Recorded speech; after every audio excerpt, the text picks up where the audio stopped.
trying to do? He didn't want to offend the unicorns. Unicorn, shoot out glitter. Everybody knows that, okay? Unicorn lives matter. Let's just put it that way. All right? Just say fairy lives don't matter today. Okay? Yeah. and on that note, guys, welcome to the pregame. I wish I did it a little bit sooner because Dark Optimus is a little crazy. He might have a slight fever right now. So dude, I'm a little delirious as well. So like, I probably won't even remember this. You gotta put a knife in your hand. Then we'll call you Delirious Blades, and you could be like Delirium's brother. I don't think anybody wants to be his brother, so it's...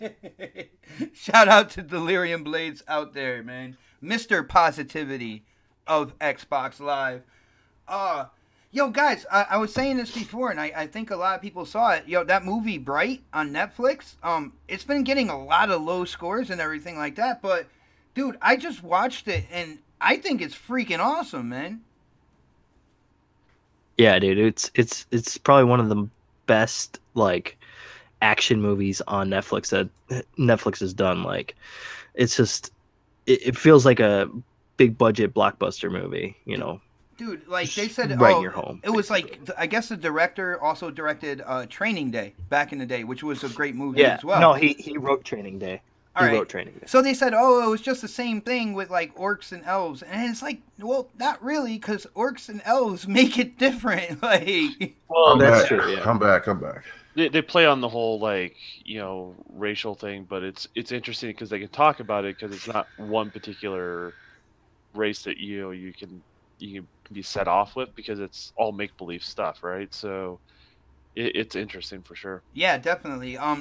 Guys in the chat, first of all, welcome to the pregame again. This is our last show of 2017, so it's a real special episode for me. I'm really excited about it. I want to go in and I want the panel to talk about kind of like their experiences this past year, gaming and stuff like that. I know a lot of people do kind of like what the best game was for the year and stuff, and I wanted to do something different, and it seemed like the crew was down with that. So that's what we're going to run with. So I think it's going to be a really interesting show. But I got to say, I recommend you guys, if you have Netflix, and I'm pretty sure majority do, you definitely got to check out Bright. I think it was an awesome movie. Yo, Mega, did you see that movie yet? No, man. No, I've been kind of in a hiatus mode since I'm under the weather. And you running a tight ship, Jack, because I'm giving people 2 weeks off on GRG, and you over here got us working, man. Well, if you think about it, there's been some craziness, this past year with Next Podcast, with me personally and stuff like that. So you guys have had many vacations throughout. That's what I was thinking. I don't know. Man, you the dude that would be the manager, man. And look, Xbot, it's Christmas. Bah humbug, bitches, get to work. Well, you think that's bad? We're still going on Quest next week, so. Oh, what? Well, we know about Doc Arter, man. Yeah, can't stop, won't stop. I love it. Yeah. All right. But I hope the panel. I hope you guys got a good list of things that within the topics, because we're going to talk about like our biggest surprise this year. We're going to talk about kind of like our biggest letdown. Of course, it's all pertaining to gaming. We're all gamers here and stuff like that. I don't know. I'm excited, man. I love kind of like more laid back, opinionated shows. I mean, I really do. I love putting out, the facts and letting people know what's coming down the line or what's going on with games in the gaming industry. But I really love it when we can kind of switch gears a little bit, just kind of lay back. I know Andy in the chat, he's telling me that he's going to be drunk in the chat tonight. He said the drinks are going down well. This is a real laid back episode, man. If he gets drunk enough, maybe we'll pull him on the hangout and he can pull a K Mega. I don't know, maybe. Oh wow, man. No, that ain't going. That'll be great. That ain't going that bad, Jack. No. It'll go way left real quick. Yeah, way man. Left. Yeah. Man. Black love, baby. Black love. Wow. So what have you guys been up to today? I know it's getting close to the holidays. I will let people know, and I know A couple of years back, people looked at this and said it was crazy. But me personally, I don't do Christmas. I feel like that spirit of giving and all that stuff. I try to do that all year round. I really don't celebrate Christmas or whatnot. Oh, I pissed off Dark Otter. Sure. I pissed off just making sure. Just making sure. You did. You pissed me off because you say you don't celebrate Christmas. What the fuck is wrong with you? Dude, what I like to do. All right. Well, O-Snaps is celebrating with the kids and stuff like that. But I like to have like a random gift day like throughout the year. Oh, okay. All right. I hate you so much, K Mega. It's not even like. This is gonna follow you just like Livewire's dolphin. It's gonna be on my tombstone. He sounds like an otter. Do we have is Newark NJ in the chat right now? What's up, Newark? I saw the name. I saw somebody said the name. I want to see if he's in here. If anybody sees him, let me know. Okay. Yeah. I think he snuck in and then snuck back out. No. But like I was saying, all right, yeah, I know people are getting ready, to go and hang out with the in-laws, open presents, all that good stuff. So I gotta ask the panel, what have you guys been up to today? Has it been a busy day? Have you guys just laid back with the robe on and did nothing but watch TV? What did you guys do today? Well, I've been sick, so I basically just watched some movies and played some Assassin's Creed. That's about it. Well, see, you live in Southern California, correct?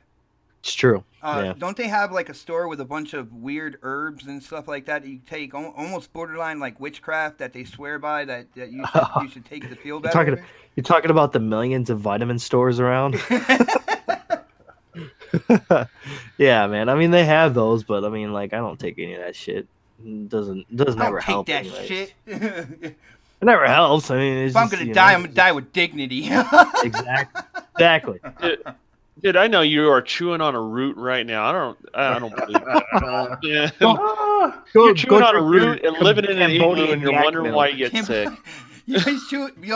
Dark is chewing on a root, and he's washing it down with Cambodian yak milk. All right, sent to him by none other than the Don himself, man. I believe they call that the Wombo combo. Wombo combo? Oh, wow. That's going to be...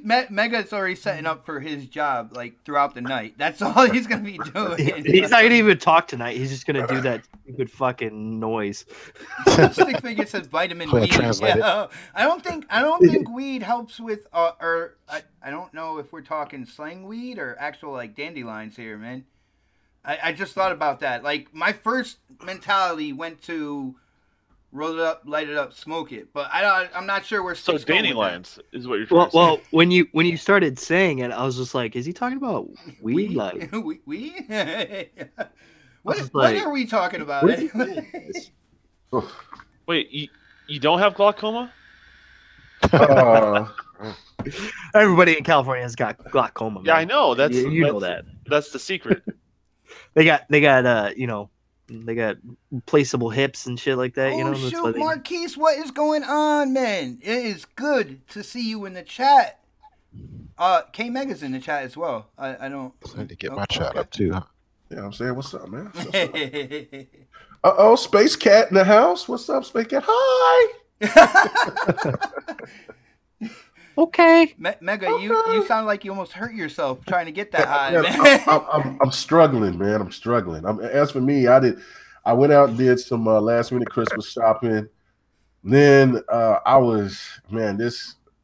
job is like a daycare, man. We got grown men coming to work that's sick, and we're like staying home, and then it never fails. I'm the last one that always gets sick, and this garbage hit me Thursday morning when we had an early pour at like 3 o'clock in the morning. It got real cold. It was like almost 80 degrees, and then the temperature dropped down to like 20, 23.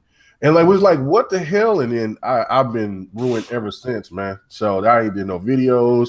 And I was, we was going to do GRG. I'm done. I'm going to bed. So after I got done shopping, I went to bed. Hold on. So you were going to do GRG. So you were only going to give the panel a week off, but yet you're telling me I run a tight ship, man. I caught that. I caught that, man. No, see, the thing of it is that I came to a decision well before what I was saying. Well, look, I'm going to catch up on The Walking Dead. I'm on season 6 now, so we're almost there. So I was like, and I'm pretty sure everybody's going to be excited to just sit back and do their thing with their families Friday night. So let's just go ahead and just take 2 weeks off. Man. Nice, man. It's cool. Wow.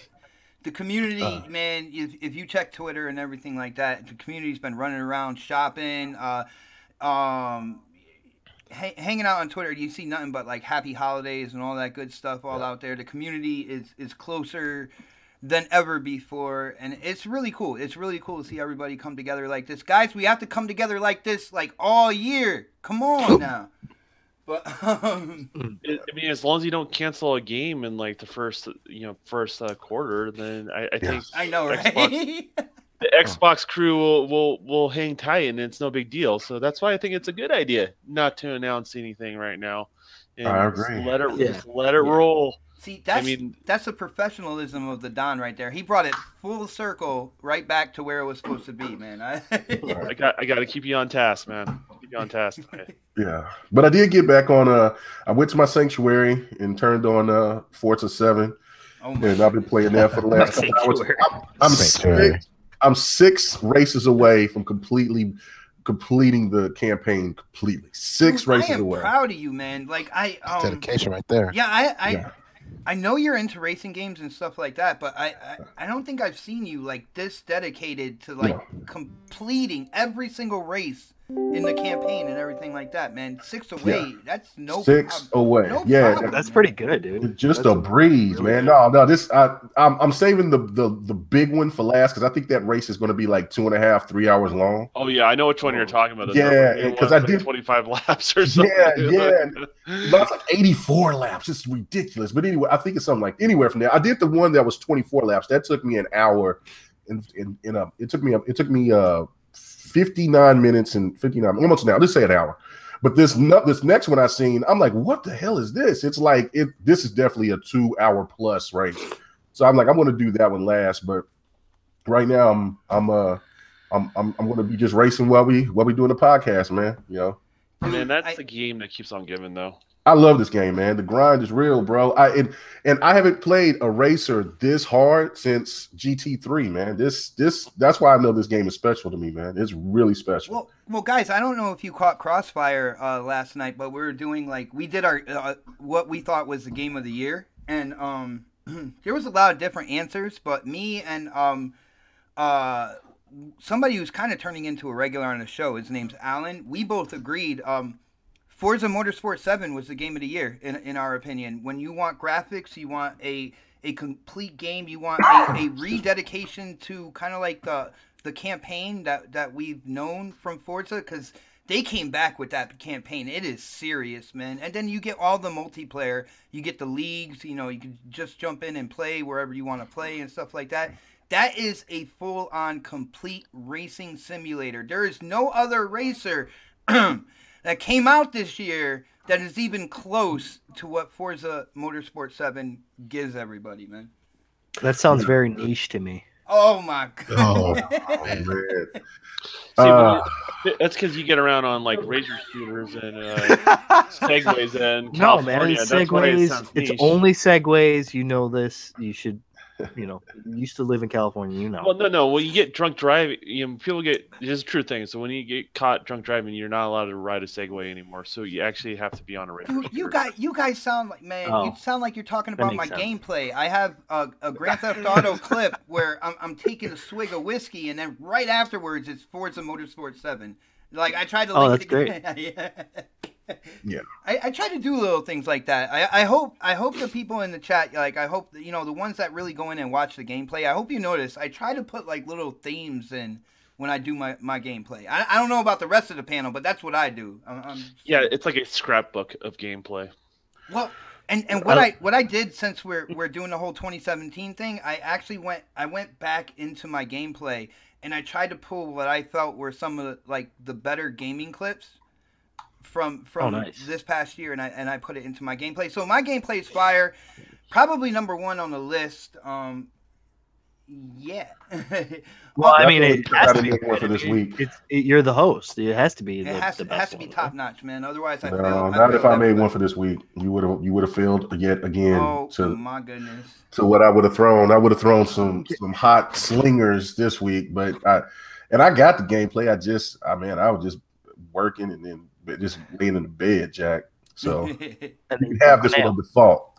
Well, guys, So, on that note, I think the pregame went along really well. I think we should get the show going. You know, we have 2 sick people in here, so I'm not trying to mooch the podcast and go for like 4.5 hours or anything like that. So I don't know, guys. You ready to check out the intro? Let's do it. Ooh, let's go. And that's my alarm. Yeah, let's That's go. not the intro. There it is.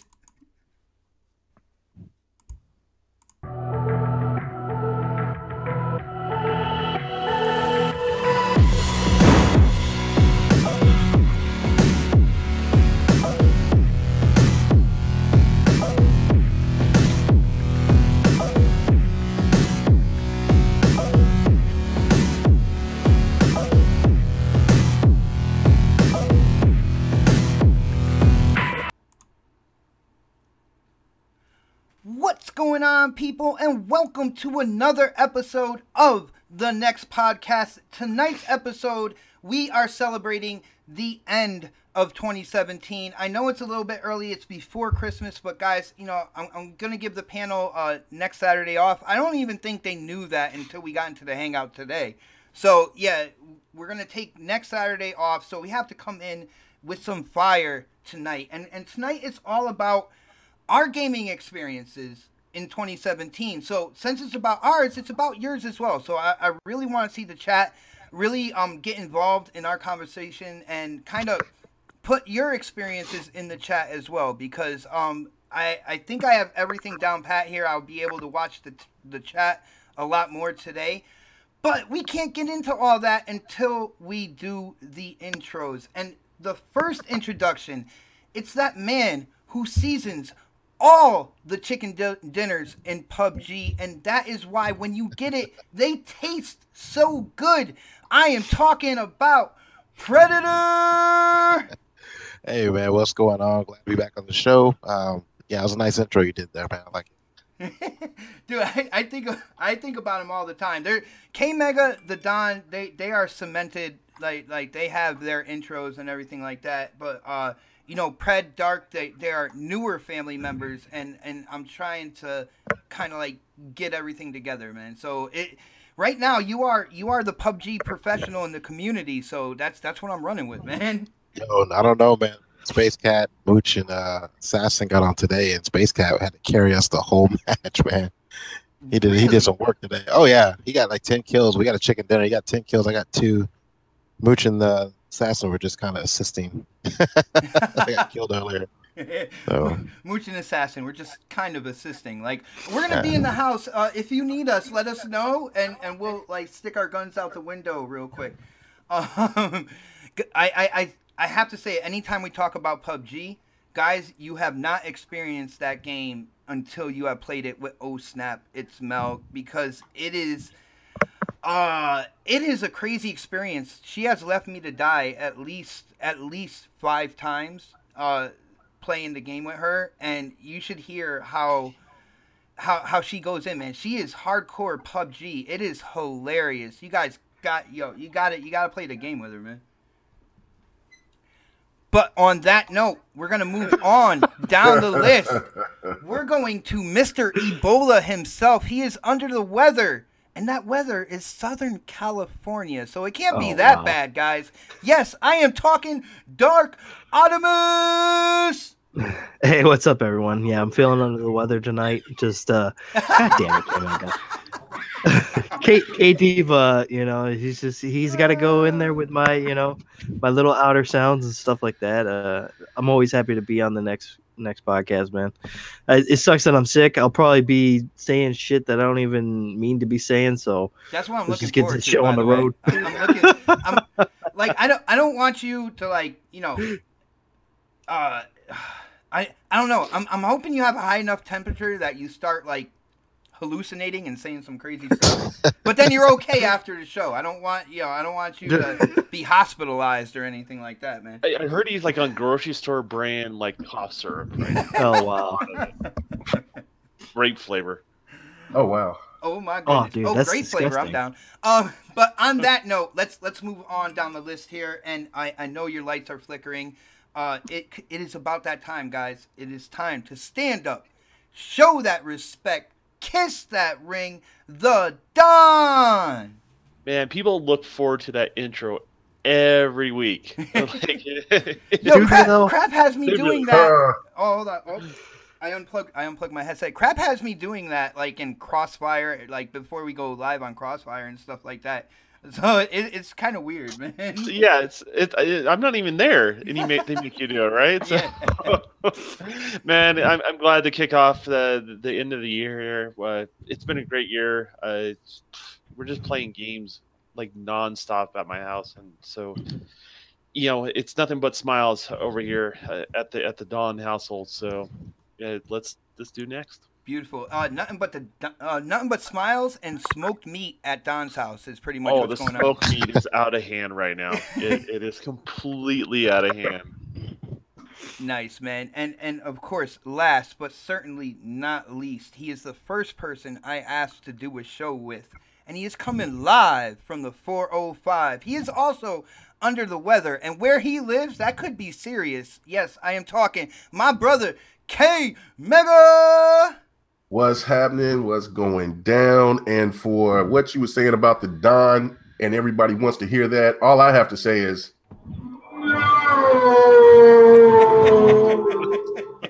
hell no, the crowd replied. But anyway, man, I'm here. I'm under the weather, but you know what?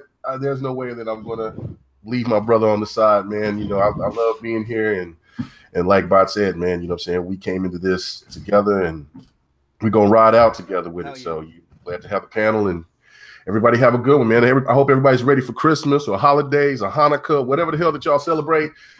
Get drunk, marry fat, go do the pants off, dance off. Let's have a great show tonight.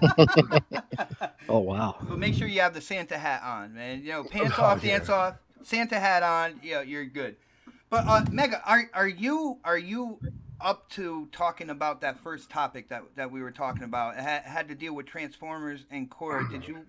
Do you feel like you can go through, let people know what's going on, and then kind of unleash it to the panel, man?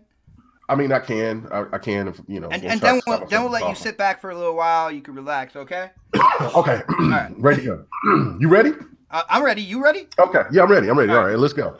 All right. So basically, there was an article that I seen, and it was talking about Korra. I don't know if anybody's played that Korra game that was made from Platinum Games, and then the Transformers Devastation. That game, those games are basically taken off of the digital store on the PlayStation. They're still on the Xbox. They're really cheap right now, and they're still on Steam. But what in that article, they were afraid thinking that the digital sales for those was going to go off because of Activision and some kind of some copywriting things going on. So basically, we're just going to ask the panel, and y'all could just go. Anybody could just jump in if they want to. Now, this is the importance of physical copies. Now, I bought all my games mostly digital, and I love digital games. But I mean, we was having this problem before with Marvel vs. Capcom. If you don't remember, Marvel vs. Capcom 3, I think it was, and there was a couple other games that came out digitally that had problems, and people couldn't get that game digitally once the copyrights came and once Disney bought the rights. So, how important is digital compared to physical? I mean, do we need both still, or do you think that it'll eventually wipe itself clean and everything will be fine once we just go all fully digital? Nice. Well, honestly, I think it'll basically just go all digital, eventually. I think physical media it'll always be there, but I don't think it'll be as prevalent as it is right now, where people are like still buying a lot of physical media. I feel like there's going to be more of the digital space later on in maybe like 5 years or something like that. Because I see a lot of even with movies, I see like UHD movies on Xbox and stuff like that, and that really intrigues me to just go digital with my movies too. And I'm just speaking from the circumstance of somebody who does buy their stuff digital now. But I think at the end of the day, if physical media is completely gone, I don't think it's going to be good for the industry. I think it'll be bad. I think it still needs to have that physical media, like almost like CDs. They're not completely gone, but they're still there. I got you. Something Now, like hold that. on. You said this is from because Disney acquiring Fox. Is that why copyright issues there, and they took them off of the digital store? Well, that was with Marvel vs. Capcom 3. That was a couple of years ago when Marvel vs. Capcom 3 was, only thing that you could find with that was a physical copy. And remember, they jacked the prices, man. Yeah, they jacked the price, and they were sparse. Like $120 on the internet, yo. Like it was crazy. Yeah. But with Activision, what they got going on with some kind of copyright deal, Korra, I don't know. That game's been out for a couple of years. I like the game. It's some people didn't, but the Transformers Devastation, a lot of people like that game. But those games are gone on the PlayStation, and they're going to eventually be gone everywhere else here pretty soon, from what that article was saying. But that's the problem. And then of course we don't see Ninja Turtles anymore. Once that right. was taken away a long time ago. Even in the game had bad reviews, but still, if the game was on a good price point during all these sales that we're seeing right now, it would have been a good pickup just to try the game and just to see if the game was any good. But because of these copyright deals, I mean, that's problematic for me. But what do you say about it, Bot? Yo, it's crazy. First, before I answer that, I want to give a huge shout out to OSnap. It's Mel who did put in on our super chat, which is live on the show. So if anybody has any questions that you really want the panel to answer, the best way is to make sure it's highlighted a different color. And the best way to do that is with super chat, and we will definitely answer your questions, or at least comment the comment, as long as it's not anything really crazy that's going to get me kicked off of YouTube. But you can always request it at any time. I just want to make sure that's very, very clear. What? You can request otter noises through super chat. I'm just saying. Thank you. I appreciate that. Yo, love you too, buddy. You're such a good friend. But when it comes to this, damn. Oh, there you go. All right, calm down, Dark. It's okay. Let me answer, man. I hate all of you. When it comes down, I mean, this is 3 games already that have been, kind of like removed. Now, on Xbox, we still have the game. So if anybody does have interest, like, just in case anything happens, if you have interest, the best thing you should do is probably go to the store and do what you got to do. Throw down your money now, get the games that you want to get that, could possibly go away. But yeah, this is definitely a concern when it comes to digital games. I don't think it's going to be the norm. I think this is a good example of what could happen with digital. So, for those people out there, I know Foxfire is big in the physical. Crab was big in the physical, but a lot, he's got a lot of digital games as well. Crab just has a shit ton of games, to be really honest with you. It's an example of what could happen, and it's something to kind of like bookmark as a possibility when you're buying digital, but I don't think it's going to be the norm. All right. And for people who have it, it's like if they do this with games that are multiplayer and they keep the servers on and stuff like that for the people who purchased it, I don't have that big of a concern, and I don't think it's going to happen like a lot. But I'm interested to see what the rest of the panel thinks about this, because I know we've been going mostly digital this generation and it keeps growing. So are you guys concerned, Joe? Well, that's the thing. Like when you said that it's not going to be the norm, it's not. I don't think it will be, because of the fact that, there are a lot of AAA games out there. You're looking at some of these games; they're not like complete. They're almost like they're B-rated games, like Korra and Transformers. Those games didn't sell well. They weren't. People didn't really know about them when they came out. They were almost kind of like sprung upon us. I can't really see them doing something like this with like the AAA, like Assassin's Creed or Call of Duty, especially Call of Duty. I mean, they're not going to do that. They're not going to take that off the store. You gotta change the name to Call of Ching. Just have me Right, register. right, exactly. And I don't think those games, as they were trash, I don't think they should have been taken off. I think they should have, actually like maybe put them at a really low price, something like that. But you guys got to remember, this is on PlayStation, not on Xbox. And PlayStation, I hate to say it, but they like to do that kind of shit. They like to take things off of their. They close servers and stuff like that. Yeah, they close servers. They do that kind of stuff, and they like to do it. So, I mean, that's what it is. Well, Pred, what do you think about this with these games? Do you have these games, and does it concern you when it comes to buying digital now?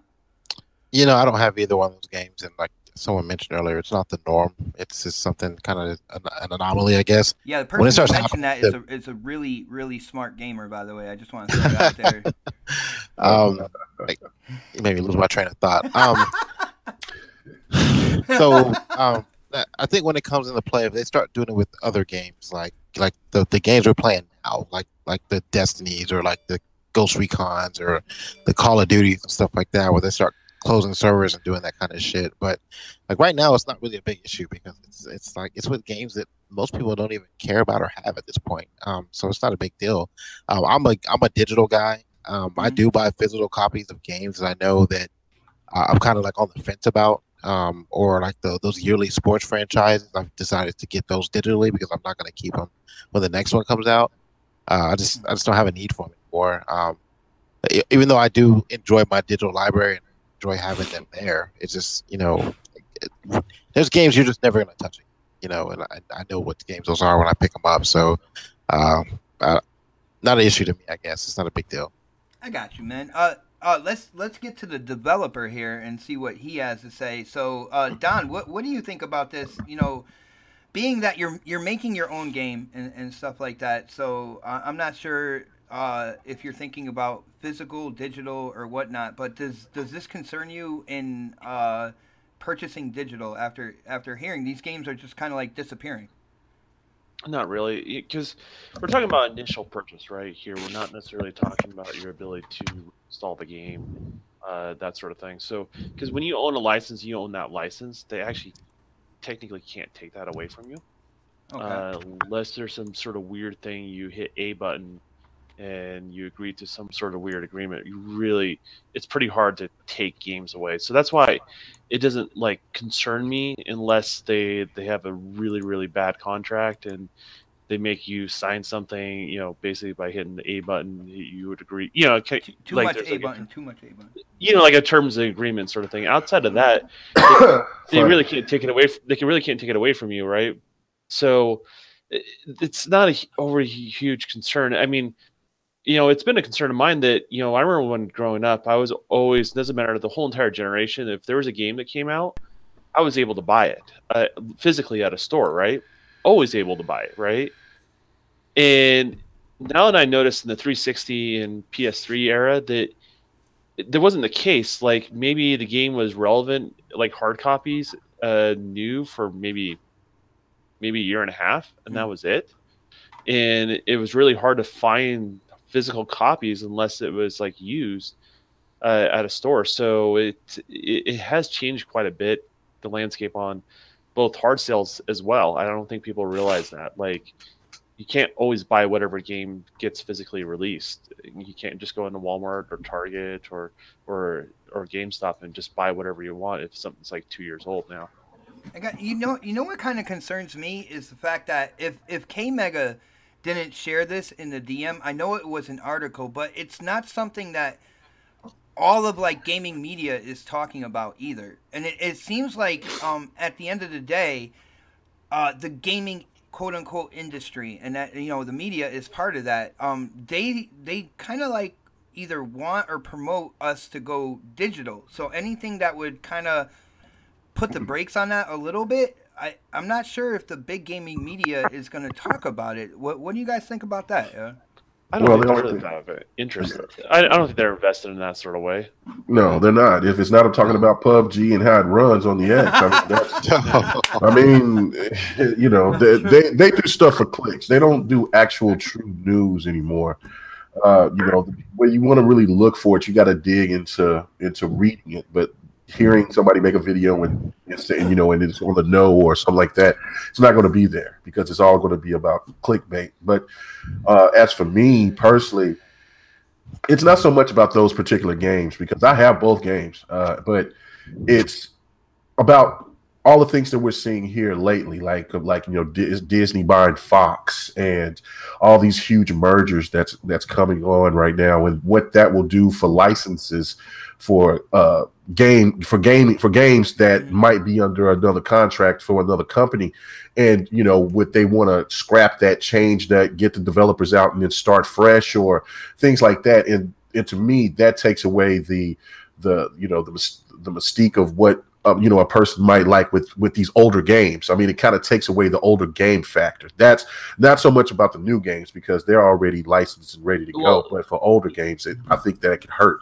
Well, you got to keep in mind with the license like changing hands and stuff like that. It's not that those companies don't want to make money off those older properties. Like, so they're still motivated just like any other business by making money. The problem comes down to who owns the money that's generated by those products, right? Right. And so instead of getting involved in the mess, that's the reason why things get removed or temporarily removed until they can sort things out. So, you know, it's more of that sort of situation more than, hey, we just don't want this person to make any money. It's more of, hey, we just don't know who this belongs to, and this so it doesn't become like a major lawsuit.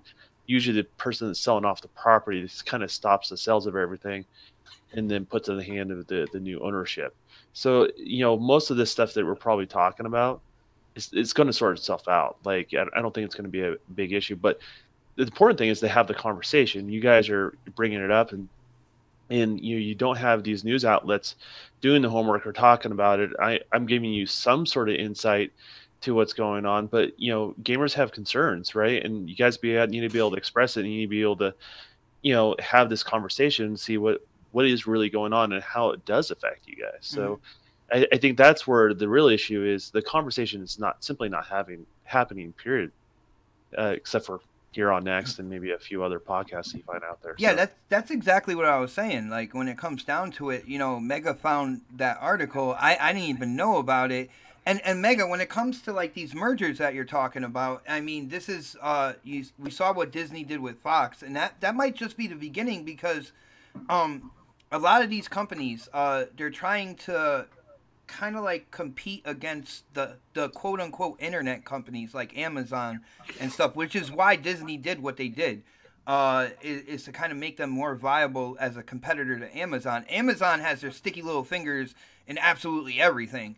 And I guess Disney was like, yeah, our fingers are sticky enough. We could get in everything too. You know what I'm saying?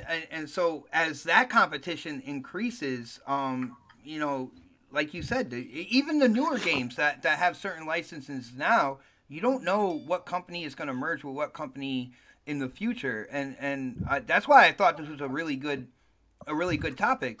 Because me and O Snaps, we're just, I mean, 99% of our games library is digital because we do game share, which is an awesome feature on the Xbox. But another thing I'm wondering is why are these games still on Xbox, but they're not on the other. They're not on Steam and they're not on PlayStation. Does anybody? No, well, they're still on Steam and Xbox. Oh, that's it. I thought I read that wasn't on Steam. Why only PlayStation, man? That's weird. I don't know. That it said eventually that they'll be gone. Is all it was. Probably. What happened? They probably just jumped the gun. I mean, that's all it is. Or pulled it. Yeah. or it could be a server just simply went down. we don't really know. But the reality is, you know, they maybe just like, let's just be safe and sorry because we don't know who we have to cut a check to, right? That's really what it boils down to. And you know, sometimes things leak on the internet before it's time. And this could be very well that, right?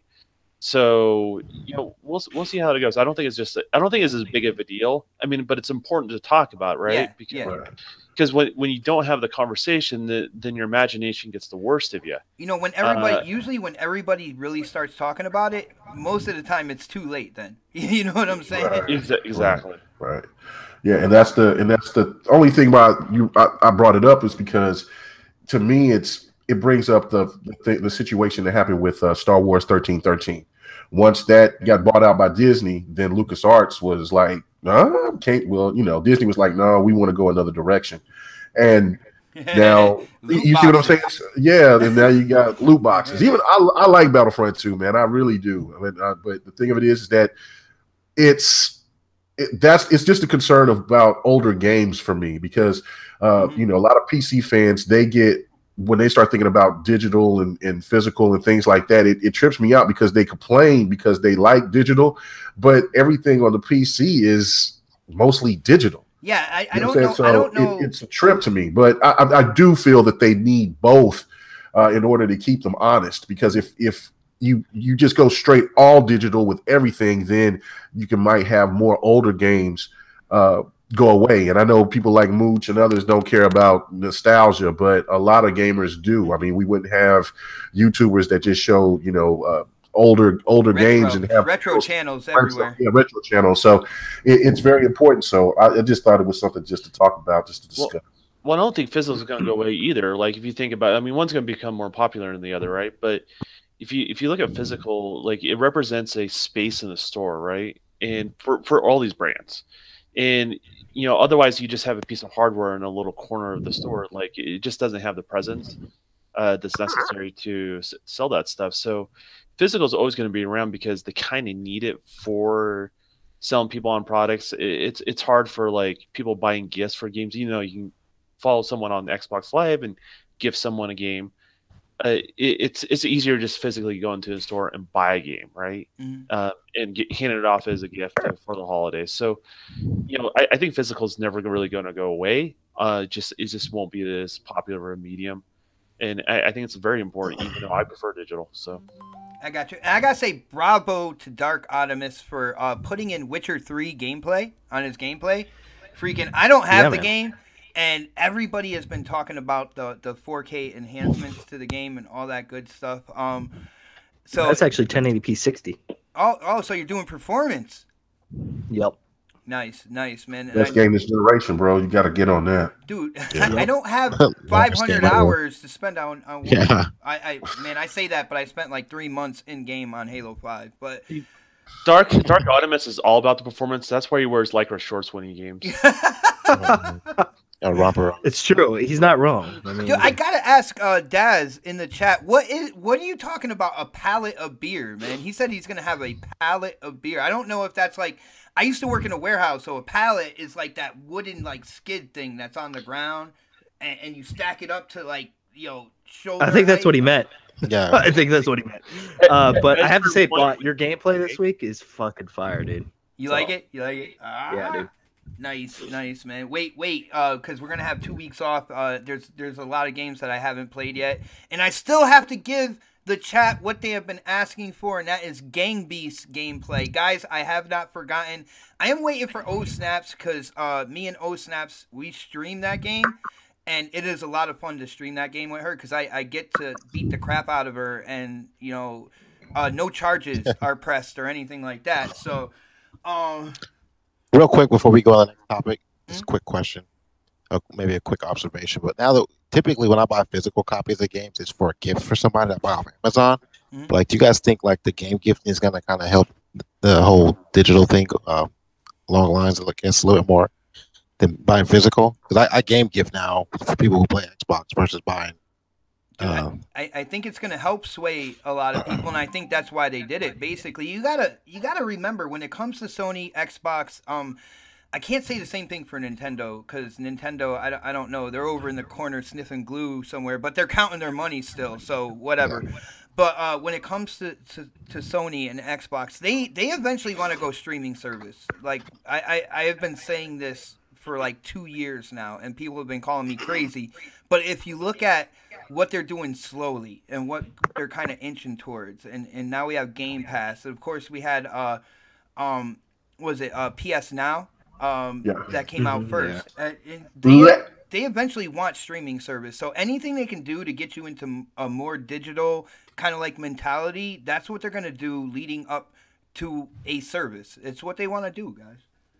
Xbox is doing exactly what they were trying to do in the beginning of this generation.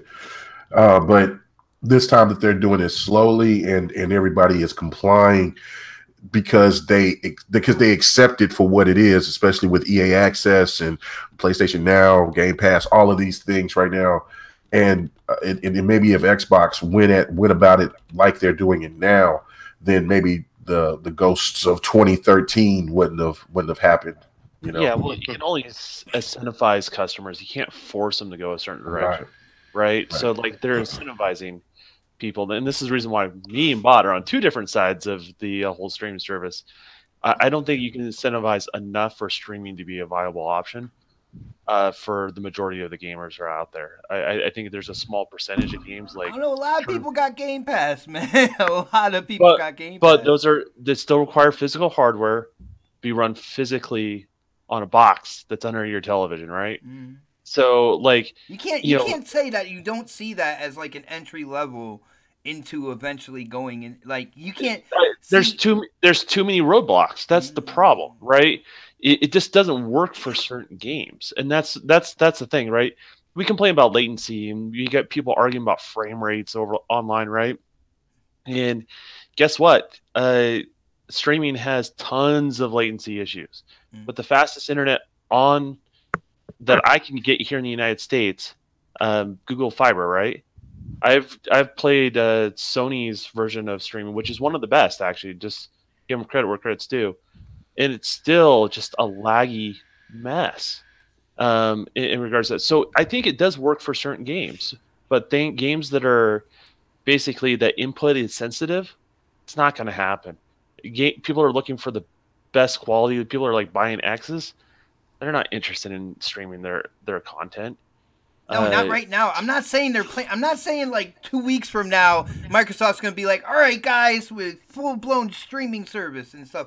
But what they're doing, and this is what I learned going to school for like advertising and marketing and stuff like that, is what these companies, what these corporations do. And this is a common tactic, right? In order to get people where they want to go, they will spoon feed them little things to kind of steer them in that direction. This is something that corporations do. They do it on the daily, man. And when it comes down to it, it's kind of like the consumer doesn't see it coming until it's there. But I hear what you're saying on that, and you're not wrong on that front. But what I'm saying is, when you have basically a streaming service to your television, that doesn't represent the majority of gamers. Not yet. Well, and I don't think it ever will, because it will always be lagging on player input. Dude, have you ever seen movies about the future? Everything is streamed to every device. Listen here, it's physics, right? Speed of light can only travel so fast in a certain distance. I go faster right? than the speed of light, by the way. I just want to let you know that. Yeah, so I mean, does it take longer for your input to go to some remote server that's maybe 3 miles down the road, which is the closest you'll ever probably get for the real person, or does it take less time to travel on a little circuit board that's under your television? The part under your television will always win. That's simply, you can't get around that fact. I'm tired of your common sense, and I don't like it, man. That's all I gotta say. Hey, net neutrality may screw us all. Oh, that's really going to screw us all, right?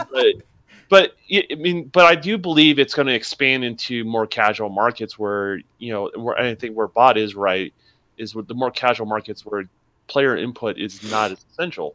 So like turn-based RPGs, there's no reason why majority of that has to run on local hardware underneath your television. I mean, that you're clicking a button and it's going through an animation, does a little hit, and then and then it's the computer's turn. Matter of fact, you can probably get better gameplay, believe it or not, run that stuff on a remote server because you have more power to work with than under your box, basically for a turn-based RPG. So it just depends on the game. Destiny just wouldn't work. Wouldn't work well, I should say. So I got you, man. At the end of the day, we're gonna agree to disagree until everything comes around in my direction, which it will. You know, everything I'm saying is absolutely true right now. We're just gonna have to wait to see. But for right now, you just got to say da da Da-da! I'm just going to rely on science, and then I'm going to just go with that because I can trust science on this one. Okay, all right, Science is just magic. Okay, you're over talking now. Just let it go. well, we're gonna talk science. We gotta get into alien technology, and if we do that, we gotta get Zaire in here, man. But Maynir, whatever the hell that thing he talks about. I don't know the Egyptian god thing or whatever. I don't know. I think it's a Yu-Gi-Oh card. I don't know. No. See, the stuff he talks about, I've actually looked into and stuff like that as well. I think that's one of the first things that me and Next Gen started talking about, as well as gaming, because gaming's just like a natural thing. If you are a gamer, gaming is a part of your life, and it's just natural to. You know, when you're talking to another gamer, that's like one of the first things you talk about. But the kind of like secondary thing is we were talking about all that conspiracy, extraterrestrial, ancient alien stuff, and it's really cool to talk about. But it's interesting. Yeah, he's like, no, it's not. Megan's like, no, it's not. Anyway, that's why there's a skinwalker. There's a skinwalker right out your front door. Right Mjolnir. That's what it is. I keep saying it wrong, but every time somebody screams it, it has me rolling. Oh my goodness. Yo, shout out to Andy in the chat. Dude, I am not going to stop vaping. This one is for you. Did you just put a sandwich or something in your mouth? What are you doing? What the hell is that noise? That's exactly how you eat sandwiches. Just you just inhale them, you know? That's what you do. But on that peanut and jelly vape. Oh, did you say jelly donut? I want to try that flavor, by the way. No, peanut and jelly vape. I wonder. I'm pretty sure it's out there. They have flavors for absolutely everything, dude. One I want to try is called Hulk Tears, and it's like watermelon, like a cool watermelon or something like that. And, dude, you gotta vape Hulk Tears because he doesn't really cry that often, man. But anyway, let's get into the meat of this show, and it's what I'm really looking forward to. We are looking back at 2017. We are looking back at our experiences. Everybody on the panel is going to share kind of like within the categories that we're going down, their experiences, their games, and what made 2017 special for them. So guys in the chat, I want to see your answers as well. So hit up that chat as we go through these categories. I want to see what made 2017 special for you as well. And the first category is basically your biggest single player experience, the single player game that really caught your attention in 2017. It doesn't necessarily have to have come out in 2017. Like I said, a lot of other shows, they did their best of and stuff like that. I'm looking at the year as gamers. So with that being said, let's go and put Predator on the spot, and then we'll go down the line here. Predator, when it comes to a single player experience, what was your 2017 end all be all in that category, man? Well, you said it didn't have to come out this year, right? No, it didn't. It's basically Okay. what you know, What in I played. that category, what took up your time, what immersed you, man? Keep in mind I was deployed part of the year, but I did play a lot of Witcher earlier in the year. Just because it's a long ass game, so I've been taking my time playing that. I kind of paused a little bit to get the X update, but I played that like pretty much a lot when I was deployed. It's like I wanted to try and knock out some of those tasks in that game. It's just so fucking long. I didn't have much shit to do over there. So Witcher was my single player experience of the year. Nice. Now, with that game, did you get the? I believe there was 2 expansions as well. Did you get like the complete game with both expansions and everything? I did. I caught it on sale a while back, I guess maybe last year, but I haven't even touched them. I'm still playing the main story right now. That's how long this game is. Like, you get in there, you do like a side quest, and I know you don't have this game yet, but like I do what I think is gonna be like a quick side quest. I like how he said yet, by the way. I like how he said yet. You don't have it yet.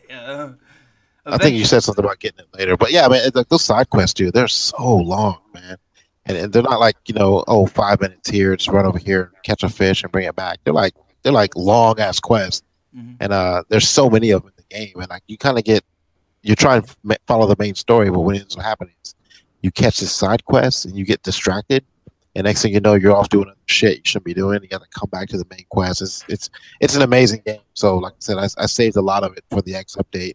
So I kind of slow played it a little bit, but I want to hop back in it probably at the beginning of the year and try and finish it this year. You know, when it comes to that game, I hear nothing but good things. And to me, I'm looking at it. I'm not really big on the fantasy tip. You know what I'm saying? Like you got you're hunting griffins, vampires, all sorts of stuff, which sounds cool. But CD Projekt Red is also working on another game that I'm actually more interested in. Cyberpunk. Yes, Cyberpunk 2077, and you know, to hear all these good things about Witcher, and you heard Predator, his single-player experience, it has me excited for CD Projekt Red moving into the future and that next title. You know what I'm saying? Yeah. All right, but oh, okay, I don't know what happened with the icon there, but let's move on down the list. Yo, Mega, I know you play a ton of games from year to year. I mean, you even went in on Persona 5, which I have no reason why. I have no idea why you did that. But anyway, single player experience 2017, man, what was yours? The single player, it's going to be kind of crazy because there's a lot of great games that's out. And there was one game that I kind of was teetering because it's not really a single player. So I had to scratch that out. So this might sound crazy, but when I jumped on this game, it completely caught me off guard. Like, this game is really good. It's fun as hell. And that was Hellblade. Hellblade is probably my next to. Damn, you said a Sony title, and all of a sudden the sirens. I know. I heard all hell about to break loose. Hellblade is the truth, man. That is. I've never played a game that went well beyond those psychosis like that, and you know, and just for, you know, and graphically it was great. It didn't have a lot of action, but it was a lot of puzzles. And I've never been one of those people that like puzzle games, but it was done well, that drew you into the story and the acting, just the whole experience of what that chick was going through was amazing. So, and then in a close second, you know, I'm going to have to add it. It's got to be. I'm going to put 2 in there, man. It's got to be my sleeper, Marlo Briggs, man. Marlo Briggs. Dude, because of you, I downloaded that today. I haven't had a chance to play it yet, but because you kept talking sleeper, it is so fun. It's just like God of War with some kind of crazy Black Panther African stuff going on with masks. It's wild. It's wild. It is a fun ass game, man. It's really cool. I'm gonna go in. I am gonna try that.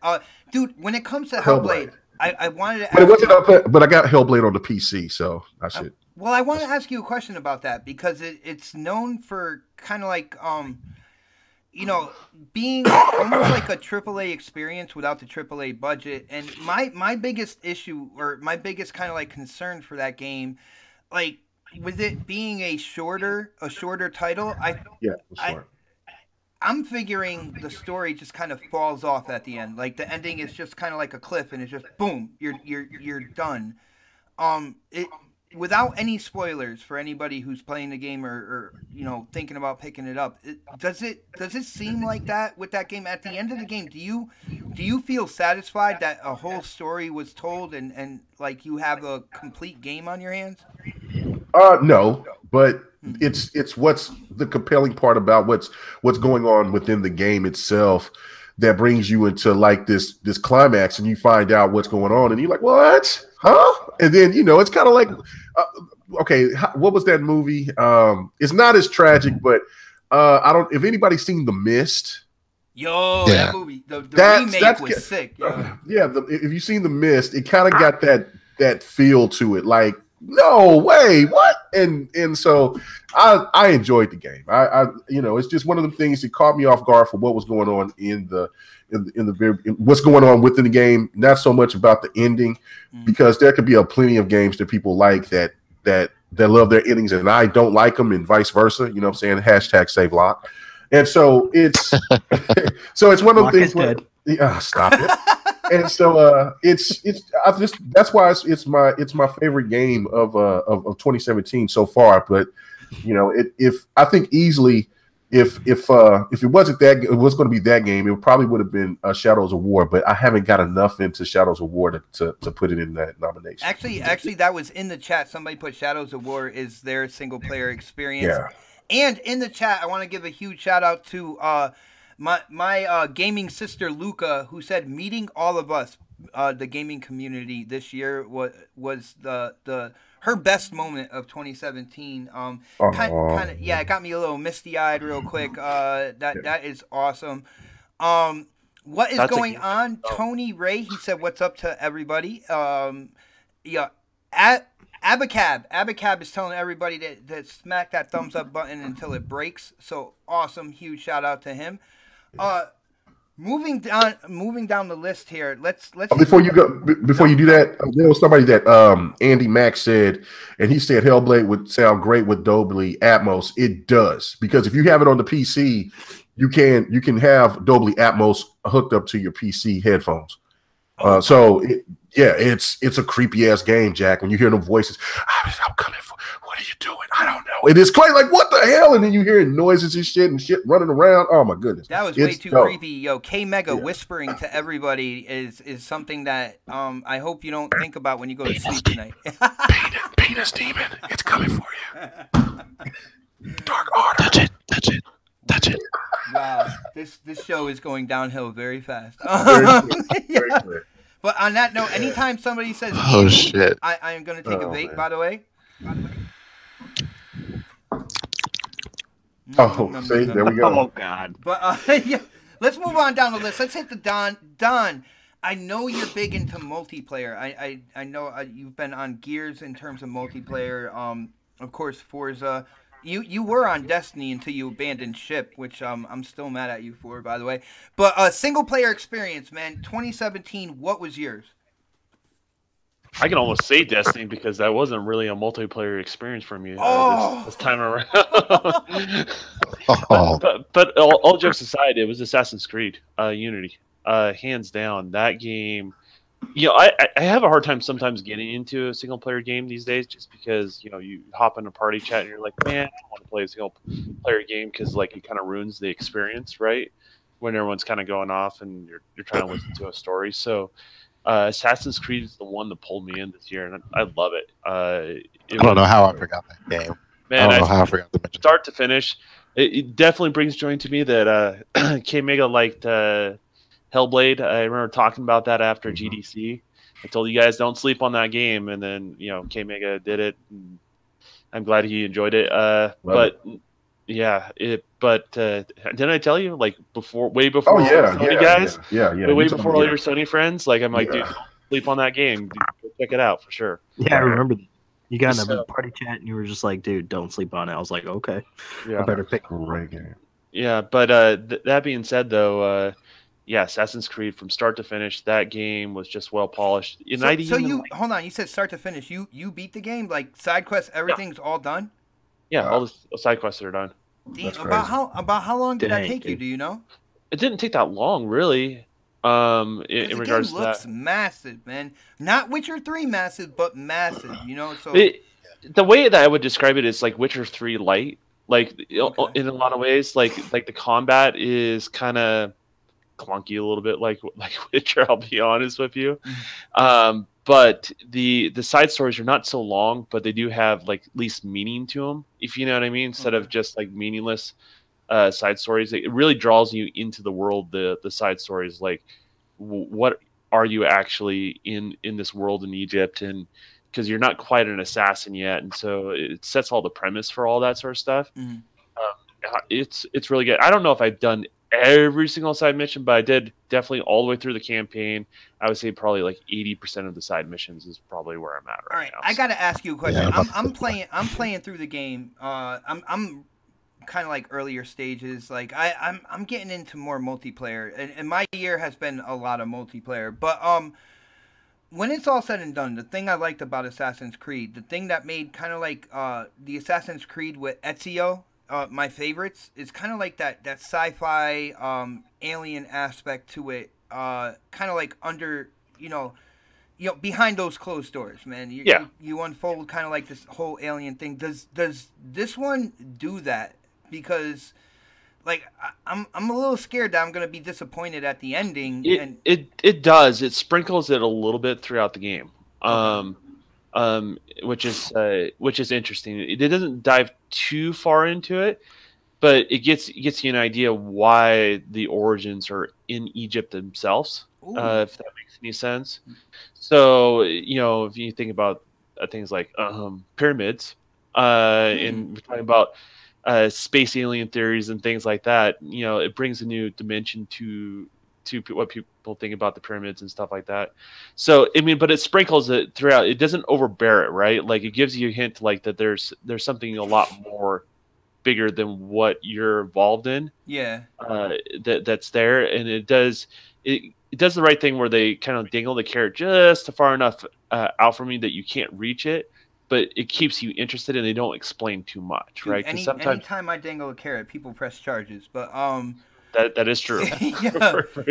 With that being said, I believe Super Cooper in the chat, he said, yeah, it took him 160 hours to 100% Origins. That is, man, really? It's good to see that, though. It's good. I'm gonna look at my stats. I think it was close to like 3 days total. 3 days total. Yeah, or 2 days and a half. Let me see. I'll pull up the stats. I got you. All right. While you're doing that, I do want to say it's good to see games like Witcher 3, even though I don't have it. Origins, I do have. It's good to see those games lasting that long. Having that gameplay to it, because me going through the generations as a gamer, like when we got to this generation, even the single player experiences, it seemed like they really were trying to cut them short, really like bring down the time, but they weren't bringing down the price, which was I was like, man, is this worth it? I think we were talking about it at least some point as gamers, the beginning of this generation, like, well, how long is the game? And they're like, well, this many hours. It's like, well, I'm used to like a 60-hour plus kind of like experience and stuff like that. So here's the stats. So for me, like, so I have 1 day, 23 hours and 48 minutes in the game. I got over half the achievements. I don't achievement hunt the whole entire game. Mm-hmm. The crafting percentage, I'm at 92%. So to give you an idea, I have put time into it. Yeah. So you don't get to 92% crafting if you don't actually play the game, right? So, so that's I'm sure someone's going to beat my stats without a doubt, but that's not just rushing through it, right? That's being involved in the whole entire game. Yeah. And realistically, like, sometimes it's not just about the hours you play, it's how good the time that you do spend as well. And I would say the time was just that A level throughout the whole entire thing for me. And to get over close to 48 hours of playtime of just A quality level gameplay instead of filler, I can't recommend that game enough. It's a pretty good game. Nice. Yo, shout out to Andy in the chat. He called me a fraud, man. Well, the thing is, you got to see this fraud gameplay in front of you by El Diva over here. And that's where you have to aim those names at, yo. I'm just saying. What did he get you? Why he called you a fraud for? For not having Witcher, I'm a fraud. Like no. Oh, he called you a fraud for something. I think it was because cool, of man. Andy's mad cool. He is one of my like Destiny brothers. Him and Vertigo in the chat, man. Him, Vertigo, Long Shot. My boy D Bizzle, we go in and we do our honey to-do list. We go in and do our nightfalls, stuff like that. We have a blast with the game. So huge shout out to my Destiny 2 crew out there in the chat. We didn't hear from the Otter though when it came to single player, man. And he did have The Witcher in his gameplay. I'm wondering if he's gonna go that direction or someplace different. Yo, Optimus, man, single player 2017. What do you got? Well, I'm gonna take a play out of K Mega's playbook Persona. and give you two. No. I'm gonna say Resident Evil 7 and Super Mario Odyssey. I have still not played Resident Evil 7 yet. Dude, I you don't have to play Resident Evil 7. I don't Resident have Evil 7 was just so good, man. You know, you have no HUD. You're basically, it felt like you're playing a movie. It felt like you're playing a horror movie. It was so immersive, man. I cannot recommend that game enough. Huh. You know, it had all the horror elements that you would want in like a horror game. You know, especially if you're into that kind of thing. And then the mechanics were really polished. And it was awesome that they went back and kind of like, you know, took us into this like whole other, you know, aspect of Resident Evil with, you know, putting us in a first person perspective, and then, you know, basically throwing us in this house, and, you know, you're in this like maze, and it's just it's crazy. It gets crazier and crazier every time you go through that house. It the level of like craziness just keeps going up and up and up, and you just it just it gets even more insane towards the end and stuff. Can you Wow. imagine Diva streaming that game? Like screaming Oh, like dude, a little it would girl? be hilarious. it would be so funny. I don't even like horror games, and I would instantly put it at the top of my list to see K Mega scream like a little girl playing that game. You know what? You know what? Okay, here we go. Okay, Moochin. If somebody gives me the game, I will stream it, and I will let you hear me scream, because I'm not big on scary games anymore after Silent Hill 3. Yeah. So I think you would like this one, Kay. I think this one would be something that you would actually like. Six was But trash. I really also enjoyed Super Mario Odyssey this year. It was fantastic. It was an absolute blast of a platformer. It brought me back to when I was a kid on the couch, just like, you know, waiting for my mom to come in and just tell me to get the fuck off the damn system, you know, like you know, Saturday morning, you know, you're eating your Fruit Loops and stuff like that, and you're just sitting there playing games and stuff. That's how it felt, and I absolutely adored that game. It was so good. I know a lot of people are like, well, it's a kid's game. It is, but at the same time, it brings you back to that nostalgia, and there's a lot of levels in there that just bring you back to that old school feel as well. It was really good. No, we're talking about Resident Evil. For people again who tuned into Crossfire, that was actually Mooch's game of the year. Like Really? yeah. Oh, nice. He said it was that good. Me myself, the only thing it's a great horror game in my opinion. I didn't play it, but I did watch a complete playthrough. Shout out to the Rad Brad, because it was I watched all of his like walkthrough on the entire thing. Had a lot of fun watching it, but it just didn't seem Resident Evil. The thing I got excited about in Resident Evil, it wasn't really the creepy mansion on top, but it was the laboratory underneath, and I just didn't feel like that game was Resident Evil. But like I said, Mooch said that was game of the year. He also said that with that game, you really feel like the family, even though they're coming at you and they're doing all this horrific things and stuff like that. He was like, you really get a sense that they are the victims here on, you know, from the Umbrella Corporation, that they were just out there kind of like, you know, in the swamps living their life, and Umbrella and all the dirty stuff that they did affected them, and that you really feel like they're the victim there. Now, Dark, did you get that feeling like when playing through this game, man?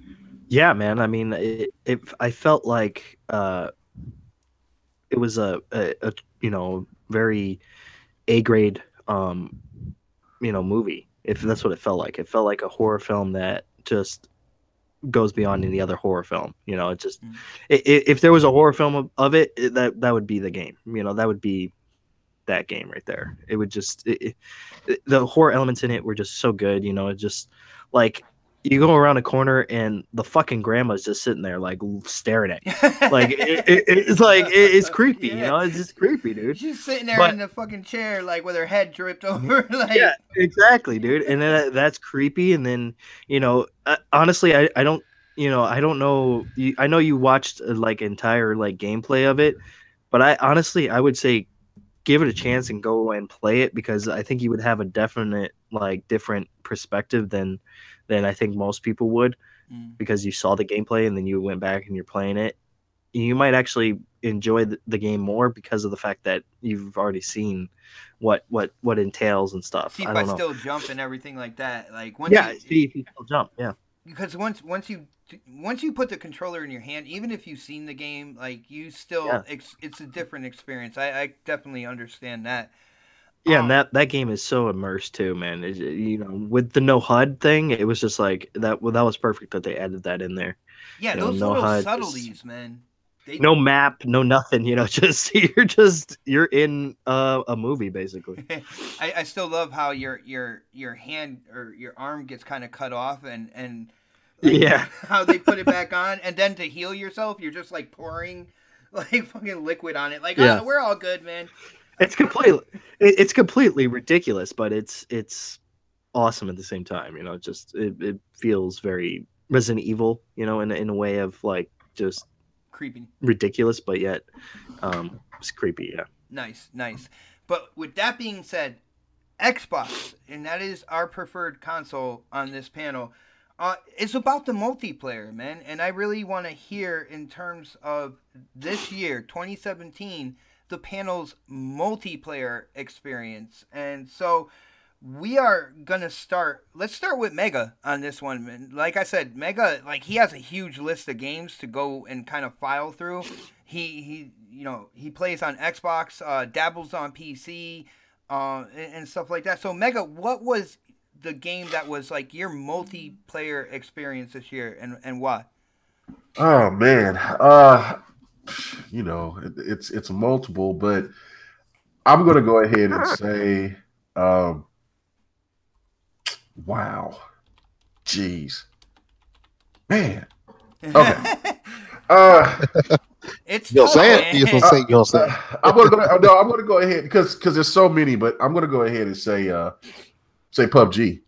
For me, playing PUBG for the very first time, and you know, I could have played it on PC, but to actually understand what people were getting into, when you know why that they got into the game so much so well, and for me jumping in, and me and Mooch played, me and a couple other people played Livewire, etc., and just 100. Not it was a blast. It was so fun, and you get to see the character of some people that you hang around with or you talk to on Xbox Live, and then to actually see how they operate when in the heat of battle.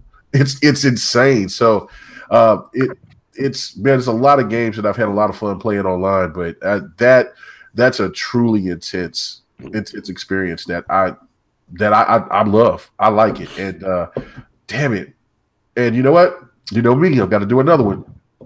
The game that's going to blast everything away multiplayer wise. Sea of Thieves, get ready for the black for the black pirate. I'm gonna have a gold tooth. Yar! I'm coming. We're gonna go for the seas, son. I'm hooked. I love that game, man. That game is amazing, and it probably is already. I'm probably locking that down. It's probably my multiplayer game for 2018, because the fun that I had playing with Flip and Livewire and operations was amazing. It was amazing.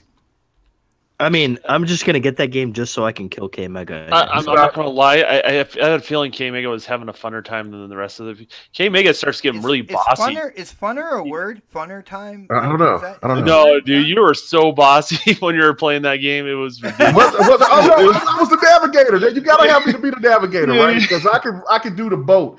I got the boat. You know what I'm saying? You better get on those guns. You better get on those guns, bro.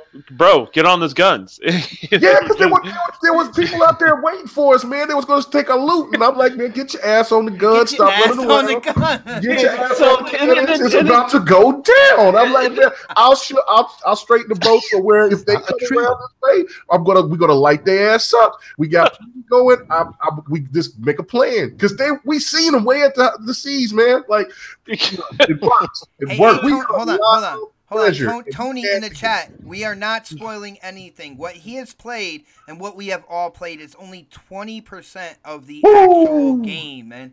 And I gotta say, wait, Mega, I gotta say, I am like really proud of you, man. Because at first you were kind of like a little, it seems okay, and then you actually got in it and played it, and to hear how hyped you are for this game now, man, you get other people excited. Like, well, if it's a good game, it's a damn good game. I was kind of like Z when it came to the cartoon graphics, because the first time I played it by myself, and I'm like, yeah, I'll just keep quiet about it, when people start bringing it up. But then when the meat and bones of the game is that it is a multiplayer game, and it's all about teamwork and working together. Mm-hmm. And when you got that big ass boat, and and everybody's got to do something specific on that boat. I think I said that word right. I don't know. Let me be country. And you know what I'm saying? But everybody has to do their thing. And you know what I'm saying? And knowing to change the sails and everything. And I'm over here navigating the boat, and you got Livewire. Just you can imagine that, me and Livewire arguing, because he's over here like, go straight. I said, it's a big ass rock. Go straight. There's a big ass rock. I'm gonna give you the quote of the night. You guys can get drunk later to get on the damn guns. Yes. That's exactly what K-Mega said when we were playing. You guys get drunk later, get on the damn guns. Yes. I forgot Don was in there listening to us, man, because I'm like, there are people waiting. There's this little single boat. There's this big ass boat. We don't know what's going on, what they have, what kind of weapons they got going on. Let's just go ahead and get because we had a whole bunch of treasure, Jack, and I didn't want to lose any of it. So yeah, you were going straight up gangster. It's like, oh no, dude, they're gonna jump us. They're like, we gotta go here. We go to this other port. Yeah, like, and I'm not a fly on the wall with this whole entire game that K-Mega's talking about, and I'm like, I don't know about Sea of Thieves. And then hearing live or hearing Bone or hearing K-Mega play it, like, you realize there's something there that's special. So all right, when a gamer goes back and sounds like a kid again from playing a game, you have to at least consider that game, man. Yes. Once you get over the part where you first start the kitty looking graphics, and once you get on that water, because that was the one thing that tripped me out, was like everybody talked about water graphics and physics. And I'm like, come on, are we that desperate now, Xbox fans? But now I'm like, look at this water, Jack. Oh, the fun and more. Ooh, I'm just like, damn, it's so beautiful. It is. And this game is only 20% complete. Oh, man, I wish I could just go into full detail about what's going on, but I know that I can't. But I'm telling you, that game is a streaming, just a behemoth. Gem. It's a gem. It is going to do very well in the streaming space, and I cannot wait to stream it with people, man. It's going to be fun. Nice. And man, you covered two. But PUBG for 2017. I was saying you covered two hot games. Well, one's in alpha. It's actually coming out next year, and down the line we're going to talk about the future of gaming. going into 2018 and stuff like that. But of course, PUBG. Dinner, though. I didn't got one yet. PUBG is the flavor of the year right now, and I'm a little concerned that we're going to go down the line and everybody's going to say PUBG, but it would be warranted. But let's hit. With that being said, let's hit Predator next. Predator multiplayer experience 2017. You can't pick PUBG. What do you got? No, you can if you want. But what are you gonna pick, man? Actually, it's not PUBG. It's a debate between PUBG and this one. Where's Darth Vader on that one, man? Like that's a curveball to me. But what is it, man? Yeah, I'm picking Ghost Recon for me. Just because I had a good squad that I played with, like, religiously, like, daily, till we beat the game, and we did a lot of crazy, dumb, stupid shit in the game. And now the PvP is out. I'm actually really excited that I get a chance to play this game almost the way it was meant to be played. I still want a team deathmatch type mode in there, but I have a lot of fun playing this game right now when I do get a chance to jump in. But PUBG is really, really a close second, and I'm just now scraping the surface of it because I'm just now playing with all my Xbox friends. I've been playing with a bunch of randoms on PC, so I think that's the only reason it's not number one right now. It's really close though, because I've been playing more PUBG than I've been playing Ghost Recon. But for me, just throughout the whole year, because it's a 4-player story in Ghost Recon, whereas PUBG is just that one mode. So for me, overall, I would say for me it's Ghost Recon because that whole mission they have. It's a really long game. And if you're playing with a squad of people who just really want to get down and get into the weeds with you and finish the game, and after you beat it, you do some stupid, crazy, dumb shit, just jumping vehicles and running people over and shit like that, and like a little GTA trying to like style right snipe there, people. man. Yeah, like there were a lot of little things we were doing, just like kind of like trying to get like the longest kill. We were making up shit to do, so like we grab somebody, and take him out in the damn desert and jump up on the hill and try and snipe him from like 100 meters away, 1,000 meters away, or something like that. It's like dumb shit like that. So it was fun. So playing with those guys, the group of guys I played with, was great. And now, like I said, if I had to pick a second, man, it'd definitely be PUBG, just because the community now has the game. And like I don't have a lot of PC friends that play anything on PC, so now that I have my Xbox community playing PUBG with, I was playing with Mooch and Italian Clowns and Assassin basically all week. I've been missing work, to play with guys. And I gotta ask you, are your shoulders hurting? If you're playing with Clowns, I know you're carrying him. Are your shoulders hurt? Are they feeling a little stiff there, man? No, man. Like we have our moments. So there's been like today, man. It seemed like today, like every match we got into the day, I'll be the first one killed. Until like we got Mooch in there. Who else was playing? Space Cat was playing with us today. So we jumped in one last match. We're like, we're gonna do one last match. Space Cat jump in. He jumped in and we got our chicken dinner today with him. But he carried us the whole fucking game. Mooch is still trying to learn. But like with Assassin and Clowns and those guys from Four Guys or Quarters I was playing with, we've been playing basically from like 9 to 4 all week long. Wow. So it's a fun game. Yeah, it's really fun. Like I'm not lying when I say that either. Like I honestly, the only day we didn't do it was Wednesday because I had to go to the office. They were probably on, but I wasn't. So we basically played. I think that was when they tried to get me on the game, but I was playing Destiny and I was get off that shit. What happened? No, see. For me, my multiplayer experience, to nobody's surprise, is Destiny 2. Destiny. Yeah, I got a couple people from my fire team, the best fire team out there in the chat right now, with Andy Mack, with Vertigo Tempest. We get down, we get the goods, man. We get the gear, we get the awesomeness, and it's a lot of fun. I love the multiplayer thing because if you notice, we talk about the game. But it's not the game. It's the people that we play with is what I'm hearing. I'm hearing from Mega when he's talking about, live wires, arguing with live wires and 100 on the ship.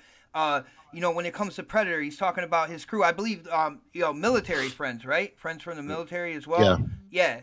And it's about those experiences that they do, bringing somebody out to the desert, like some, AI, bringing them out to the desert and just kind of doing whatever you do and stuff. It's about the experiences with your friends, and that's why I really like this category. And if it wasn't for Vertigo, Andy Mack, King David, and huge shout out to Iron Lord's podcast. We did see there was Lord Cognito was in the chat. Huge shout out to them, and the Clan Channel 5.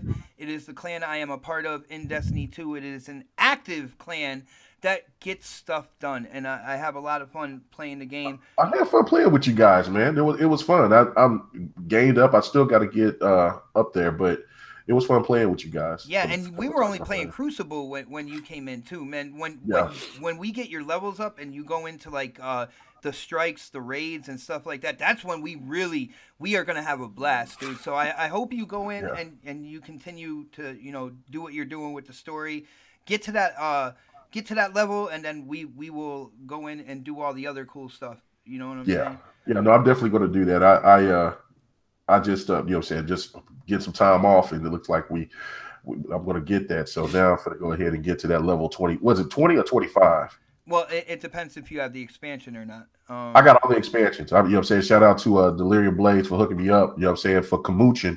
And he but he's Kamuchin. But I got the DLC and everything, man. I'm going to stay true to my word. That's man. Two future K Mega t-shirts right there. It's Kamuchin and hashtag Let Me Be Country. Yes. 2 t-shirts in the waiting right there. J Dubs, where are you, man? And then Pred, did you play the Predator DLC? Yes, I did. That is dope. Yeah, I I only did. played it with one other person and only one time, but that was pretty fun, man. That motherfucker running around and and you hear him and yeah, that's pretty intense. I got to get more off of that game. There's so many games to play Dude, right not now. only that, Ghost Recon is going to be Crazy. really interesting for Predator because they are going to 2018 they're going to put in a battle royale mode as well in that game. And he said number 2 was PUBG.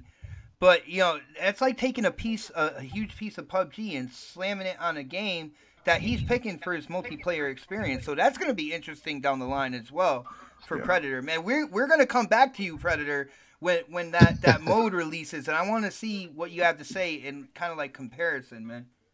All right, I'll be here for it. Nice. Next on the list is that angry otter himself. Dark Optimus, I know he's going to say Forza Motorsport 7 because he loves the multiplayer. See, he said it. That's Forza Motorsport 7 in Otterish. Otterish? Yeah, it's a word now. But, yo, Dark, man, multiplayer experience 2017. What do you got for us, man? I didn't play very many multiplayer games this year because it was mostly single player experiences.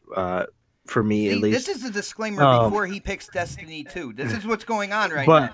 But I will have to say, probably my biggest multiplayer experience was Gears of War 4, and that's simply because that game, everybody in the community went hard in that game. When it came out, it was just everybody was just playing that game Horde nonstop mode all day. Horde mode all day, man. Yeah, dude, we had so many good times playing that game. I remember playing with Snaps. Actually, that's the funny thing is that's how I think I met you guys was playing Gears of War 4.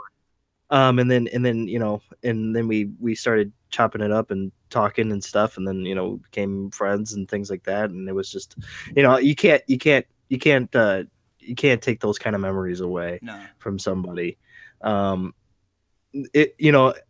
Out of all the other experiences I had this year, I think that one was probably the best experience I've ever had. Just meeting everybody in Gears and just getting in there and playing this game with everybody and just having fun and doing what we doing what we do, horde mode. Yeah. Doing what we do, exactly. Yeah. Nice. Dark, I might have met you at Gears 4, but I do have to say what really solidified you on my friends list was the multiplayer experiences that me, you, and Remix had on Halo. Yeah, that's true. Playing Halo with you guys, we had Lone Wolf and Dark like on my squad, and it was absolutely hilarious. Like we were always you were more of a team player, and you kind of stuck with the team. And Remix was on the complete opposite side of the map, trying to take care of everything himself, man. We would just see a rocket launcher, we'd just see a rocket fly through the air. We'd just be like, "Who's that?" And it's Remix in the little corner. From like a 90-degree angle where we could just fly right by, and it's like, oh man. But yeah, dude, a hell of a lot of fun, dude. But with that being said, let's move on here. I believe we have to get the Don in on this as well in terms of multiplayer. So, multiplayer 2017, the Don picks Forza Horizon 3. Ooh, Horizon, nice. That was a game that I was totally almost going to pass on last year. I remember but I that gave too. I gave it a shot. I played it into that year. That is a game's DLC. The DLC was almost better than the regular game. That's how good it was, right? And it carried over into this year, right? And I wiped the map, and I can say about 70% of the time I was playing that game, someone was just hopping in the game with me, right? There's either somebody from the community, somebody that was following me, whatever it may be. I met so many people playing that game, just playing the campaign, and people popping in. And then those nights when we got together and played the actual multiplayer experience, where it kind of puts you in a hopper, and you drive to each event, and you do that whatever that event is, and then you drive to the next one. Mm-hmm. I remember playing for 7 hours one day. You just and that your lunchbox cars, man. Yes, there's the lunch pill vehicles, but Yeah, that game. There's one thing to expect a game and have a game meet your expectations, but I think another thing when a game is not on your radar and totally catches you by surprise, and it becomes special when that happens. Mhm. And Forza Horizon 3 is that game for me, and really, it's my second most played game this year, and I played the majority of it the previous year. That just shows you how big that game is and how much content there is. It's pretty crazy. Yeah, dude. I remember. I remember when Forza Horizon 3 was coming out. Me and you were in the same boat. Like I know. I was getting it though, but my whole thing was I'm more of a simulation racer, and you're like, yeah, you're more of a motorsport fan, and you were thinking about passing it up. Isn't it crazy, man? Like how when you gave that game a shot and it became like one of your most played games, even within like the year previously, 2016, 2017, like there's a huge chunk of those years with you playing Forza Horizon, man. Well, you know what's crazy though? You know what sold it on me on it was the demo. Like demos are important still. Like I was not even on the fence, but I'm gonna try a demo and download it and try it out. And that's what sold me on the game. It was the straight up demo. Nice, nice. And I gotta say, with Forza Horizon 3 being said, I gotta give a huge shout out to the Xbox Pope. A huge shout out to Fuskies as well, because those are two people. Blades, I hate you in that game, by the way. I just it's no secret, man. You were playing on PC. I think you were doing me dirty with the 60 frames per second. And I will stick by that. Wait. Bod still thinks he go twice as fast when he has twice as many frame rates. Just so you guys know, that's the thought process of Blades was destroyed, man. Oh, Him going toe to toe. I'm like, I got him. He's just gone. Him Hit and his that corner. Lancer, man. What I think it was the Evo 6. Yeah. Yeah, he pulls that out, dude. I forgot if it was A class or B class, but it was one of those classes he would constantly go for, and it's like, no, his Evo 6 is in there. Pick S class, pick something. No, I think he had two builds. I mean, the A class is where that car really shined for him, but I think he also had an S class build of it too, as well. So. Well, that was before the S class build. I don't think he liked the S class build as much as his. No, he likes A class a lot. Yeah. But that game also with Stick Figure, UK Dazarus Blades, it started a community on Xbox Live as well, where people would go in. Bring that back up too. I mean, they're still there, but we need to bring that back up on Xbox with that community. It also started the best mix of any DLC on any platform. You guys remember that? What happened? Remember the DLC? Cocaine Mountain? Yeah. Cocaine Mountain. Yep. We had everybody in the community calling it that, man. Cocaine Mountain, Jack. Yeah. Cocaine Mountain. And that was out of the two DLCs. That was my personal favorite. I know a lot of people like the Hot Wheels, but I was down. I caught myself. I really like that Cocaine Mountain. Any way I say it's just not gonna sound right, man. But no, Blizzard Mountain was, I thought, the better of the two DLCs. I know a lot of people felt a certain way about the Hot Wheels, and I liked it too. But I definitely like. I don't even know the real name anymore. Blizzard Mountain. Blizzard. I like the Blizzard Mountain DLC a lot better for sure. You know what? To me, it was the snow physics, the physics of the car in the snow. I have Turn 10 Playground Games. Their attention to detail in their racing titles is second to none. Like you felt the road, you felt the snow, you felt the ice. Even beyond the expansion, going back to the core game, you felt the dirt. You felt when you hit a puddle, when it was raining and stuff. And it's absolutely amazing what they have done with both those franchises, Motorsport and Horizon. I mean, they are the pinnacle. In my opinion, they are the pinnacle of racing games, going forward, man. But with that being said, let's move on to... Let's go to surprises, man. 2017, we have had a bunch of surprises, both good and bad, and I'm not restricting the panel on whether the surprise was a good surprise or a bad surprise, but I just want to know what really caught you like coming out of left field in gaming this year. And I am going to start with Dark Optimus. 2017, what surprised you the most this year when it came to gaming, man? Being on GRG podcast. Oh, really? In one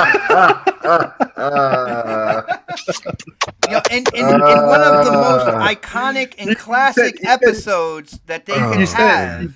You said it went, left, and I was just like, you know what? The only thing that I know that went left this year was GRG, so I have to say that. No, I like giving K-Mega crap about that, but I mean, it was I had a fun time on that show. Hopefully I can come back on there. It was a lot of fun. Can I'll just make sure I'll be sober. No tequila, baby. No tequila ever again while I'm doing a show, especially hosting. Woo, Lord have mercy.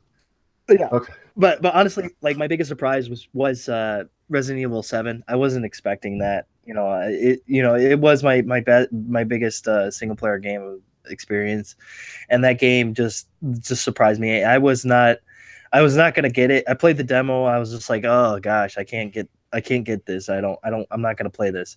And then a buddy of mine was all like, hey, dude, you have to get it. Just get it.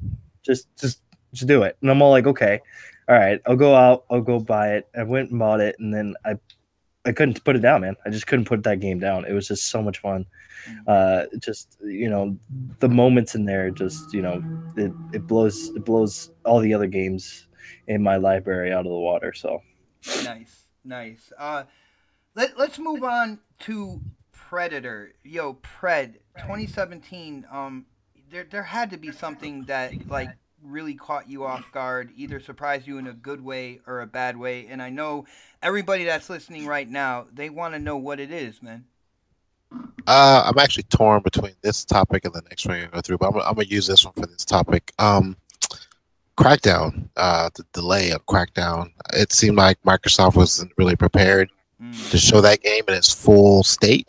Having it at E3 and making it seem like it was coming out with the launch of the X, and then having to pull that back. And I think that was a big letdown for me. I'm not really excited about the game itself now versus a couple of months ago before E3 I really was. And now I'm just kind of like, I don't even know if I'll get it unless they show me something different next year that really sparks my interest. But like the gameplay footage I saw wasn't really all that to me. And like they just seemed like they're really not prepared to show that game. But they were trying to get something out. I agree with you 100%. Even if you go back into my videos on my channel, I made a video that Crackdown 3 is guaranteed, and I had a guy on the thumbnail with his thumb up, like he looked like a politician, like, yeah. Like, I was like, man, they're going to go in with heavy marketing. It's not going to be delayed or anything like that. And of course, man, they just, I'm wearing that egg on my face right now. But see, that's the thing about being on YouTube and predicting, man. You kind of read the tea leaves, you look at what's going forward, and man, I could not have called a delay for that game, man. I thought it was in the bag, and I was disappointed as well. You have no idea, dude.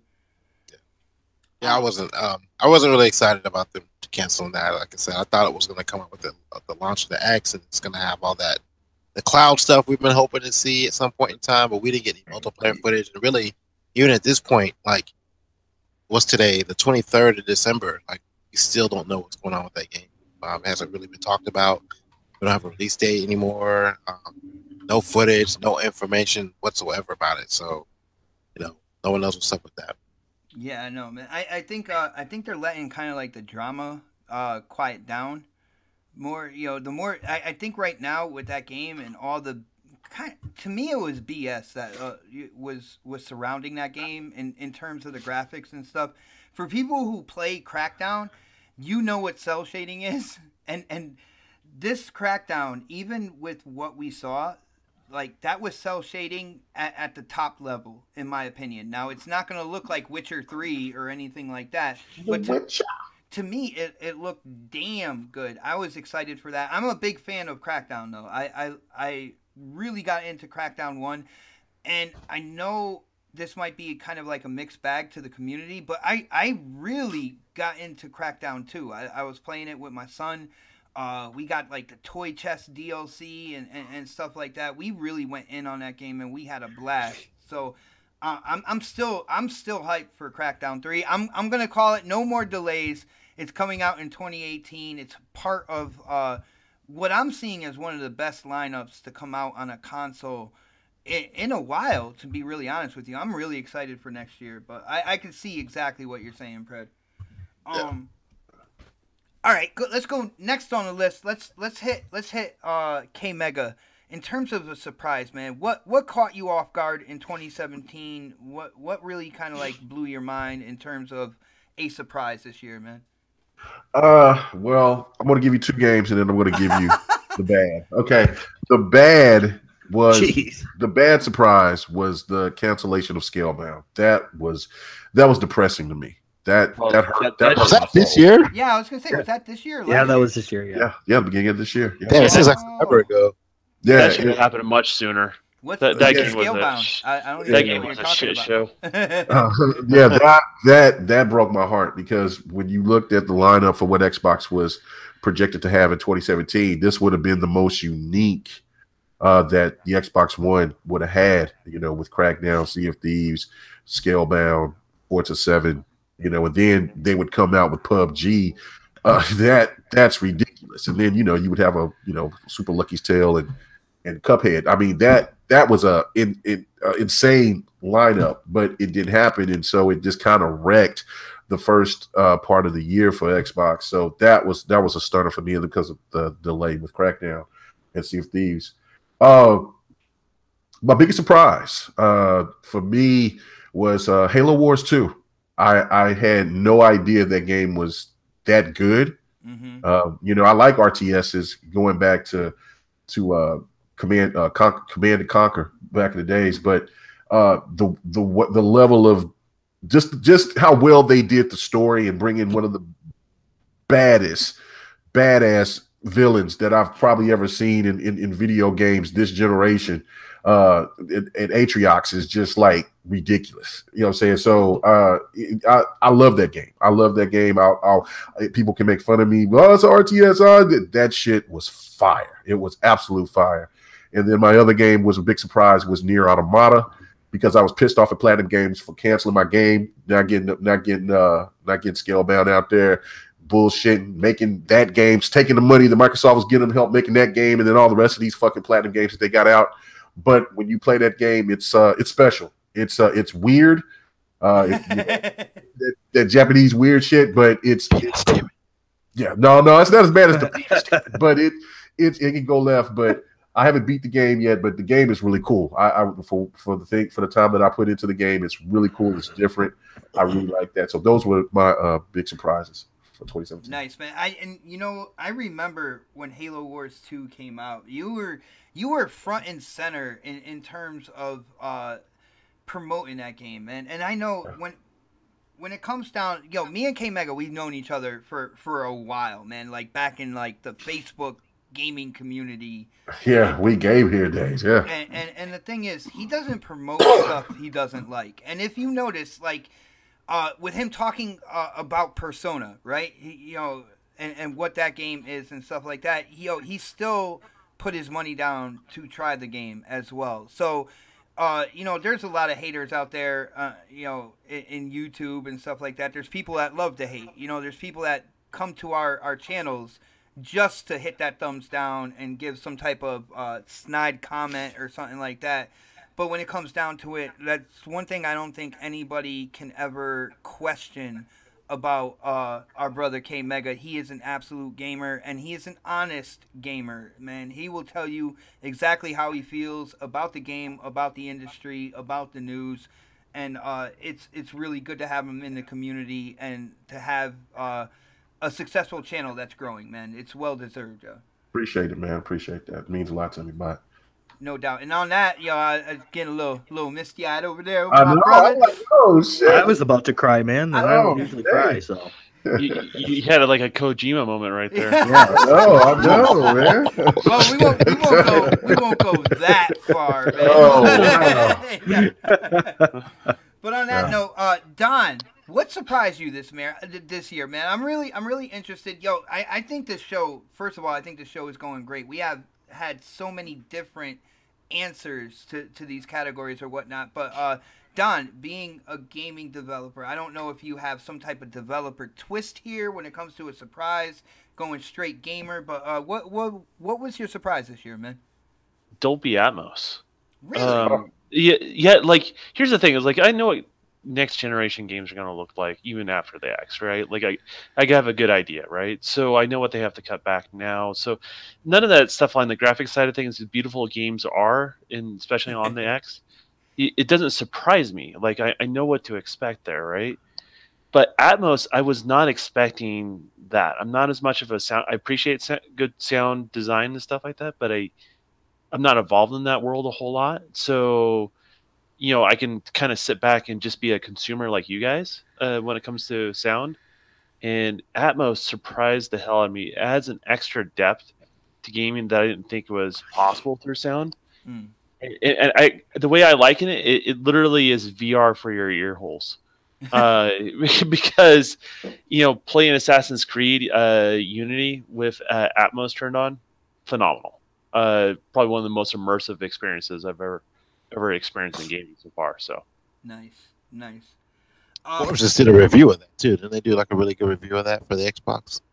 I'm sure they are doing reviews on it. Well, the cool thing about Atmos, on top of that's one thing I think a lot of people out there need to realize. Predator is on top of like the gaming media and stuff. I know when he first came on the show, I was calling him like the assassin of the gaming media and stuff. Like he gets into articles and stuff, kind of like I said with K Mega about that article with Transformers and Korra and stuff like that. Predator is like that almost on a daily basis, man. So, well, I haven't looked at any articles on it or anything like that, but that's the thing. That's the reason why it caught me by surprise, right? Because I kind of just didn't have any sort of take on what was really going on there. Mm-hmm. Bought the license, and what's cool about it, it works with your existing headsets, right? So, basically all you have to do is buy the license. You don't even have to buy like a surround sound processor.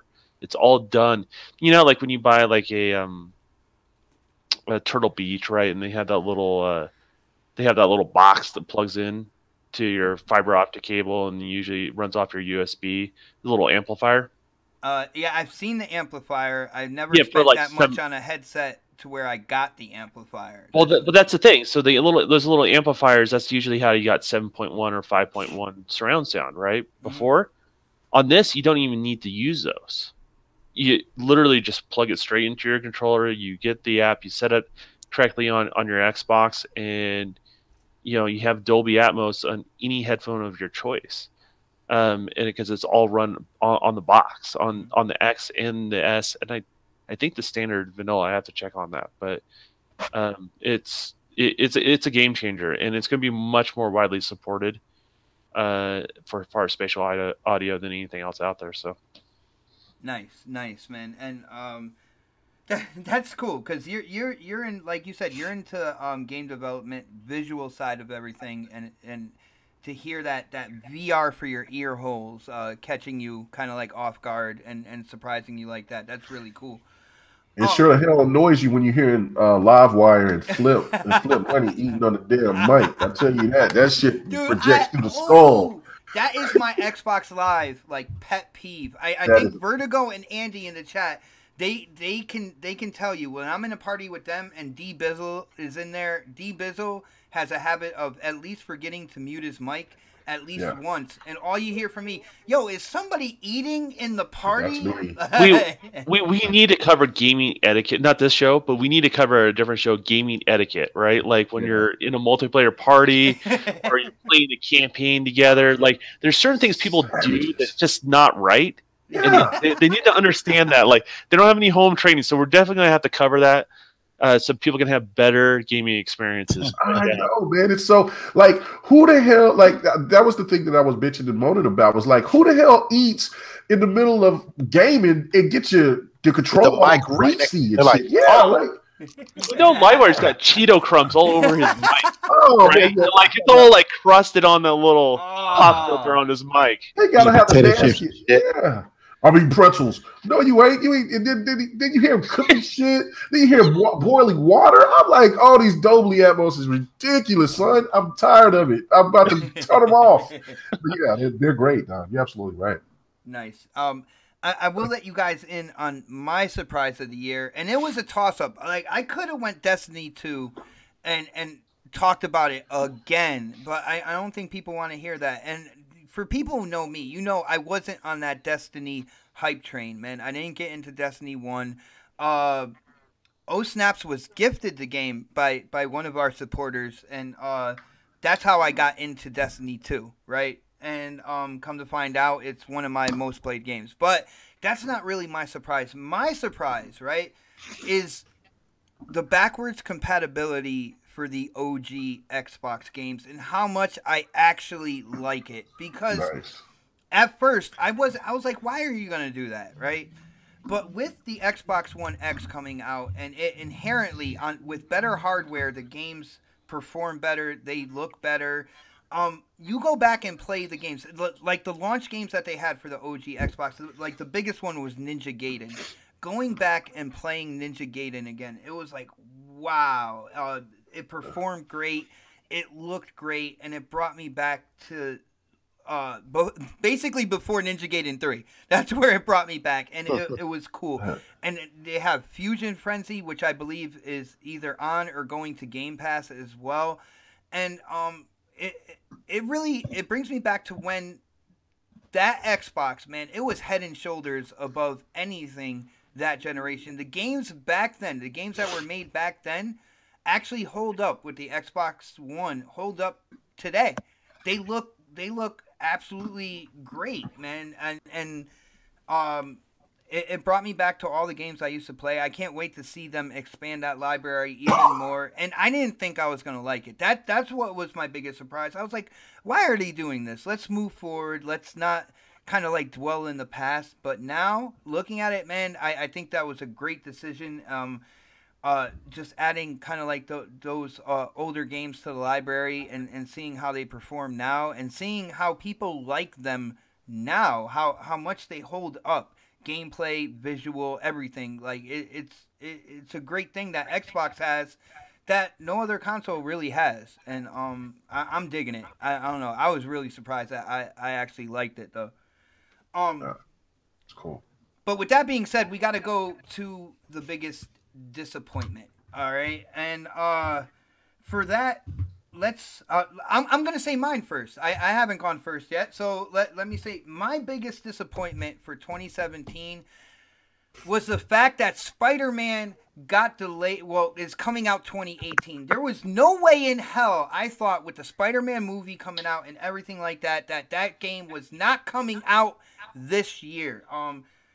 Except for What? We tried to warn you. Yeah, you did, but I wasn't hearing it. I am stubborn, man. I stick to my guns. I think, like, I feel I come out with conclusions to things with a level head, but I can't be right all the time. So, you know, I'm running a 92% clip right now, and I could dig that. I think that's credible.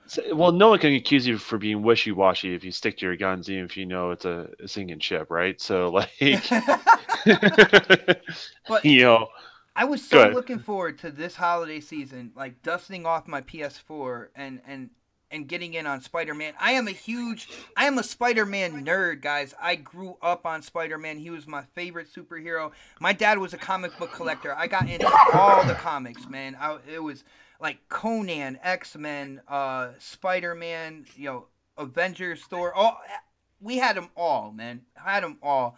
And the ones that I went to the most were Spider-Man. So I'm looking forward to 2018. I'm hoping that they don't delay the game. Who knows? Like when Sony has a track record this generation, and I know people can point out to Xbox delays, but there's nowhere near the number of exclusive delays when you compare PlayStation and Xbox. But I'm just throwing that out there. That was my biggest disappointment. Let's hit the Don. What was your biggest disappointment this year, man? Being shown stuff that I can't play in this year. I hate that shit. It kind of goes along with the same thing, right? Yeah, like I really don't like that because games change so much, right? Like I know from the backside that what you plan on doing and what it ends up being is sometimes two different things, right? Mm. And when you show stuff that far out, like you're just setting up your consumer base for disappointment, and it doesn't matter what platform we're talking about, right? Xbox has been guilty of this as well. So anytime when people show something that's not coming out that year, I'm tired of it. I'm tired of CG trailers. You get one. I want one CG trailer at the most, and then I want gameplay, and I want that stuff to be out that year, and I don't want to be shown some sort of broken promise. I'm sick of it. I really am. Like legitimately, I've been gaming and watching games for years, right? So, like, there's a certain point where the industry does certain things that it kind of annoys you, and that's my biggest annoyance is I want to be shown stuff that I can play, and I want to see gameplay. Well, yo, in that aspect, I gotta shout out King Joe Fish, which kind of along those lines. He was like, his biggest disappointment this year is he still has no idea what Death Stranding is. Like, well, I mean, that's just one example, and I don't want to pick on Sony because they're probably a little bit more guilty of this than others. I'm interested in it intrigues me like what it is, but I gotta go with. He still doesn't know what it is, man. That is hilarious. No, it totally is, and I mean that's one of my gripes. So, like, you can tease somebody like once, right? Like, and it gets your interest. You're like, okay, now you're curious to see what it actually is, right? But when you're constantly shown like a tease after tease after tease, it gets old real quick, right? You're just gonna move on to something that you can actually play. So yeah, my mindset's already moved on. So I that's why I'm excited about E3 this next year. I only care about the games I can get to play that year. Everything else is Don, just a pipe dream. You kind of sound like you're catering to Xbox here. I like to see, like, when it comes to shows, when it comes to like E3 and stuff like that. Yeah, I want to see what's coming out in the near future. I get you on that. But I still feel gamers need to be teased with what's going on beyond that. All right. No, I'm sick. I'm sick of it. I'm like literally sick of it. You don't know. Like, I do not like that because I know things change so much, right? Things are not what you represent 2 or 3 years out. It's not going to be the same thing you get to play, and that I don't think that's fair to the consumer. All right, we are gonna. This is gonna be known as the episode where Bot and Don just disagreed like throughout the whole show, man. I know. But we will agree to disagree, and I still feel, and yo, shout out to the chat. Check this out. If you guys feel that, when it comes to these gaming shows, that they should tease what's coming out past like the year that the show is on or whatnot, hit a 1. If you agree with Don that you're tired of seeing those games like that further out because games change and everything like that, hit 2. So 1 if you agree with me in the chat. 2, if you agree with the Don, but we are going to move on, and I did not mean to rhyme. But let's go with Predator. You said that we talked about our surprises. You said you were on a toss up between that category and this category. So what do you have for us in terms of disappointment, man? Oh man, Mass Effect Andromeda was my biggest disappointment this year. I think a lot of people in the chat will agree with you, man. But why? I just wanted that game to be so much more than what it was, because I kind of stopped playing Mass Effect after the second one. I didn't jump into the third one, but Andromeda, I had a lot of expectations about this game. I guess coming in, looking at the gameplay and stuff like that.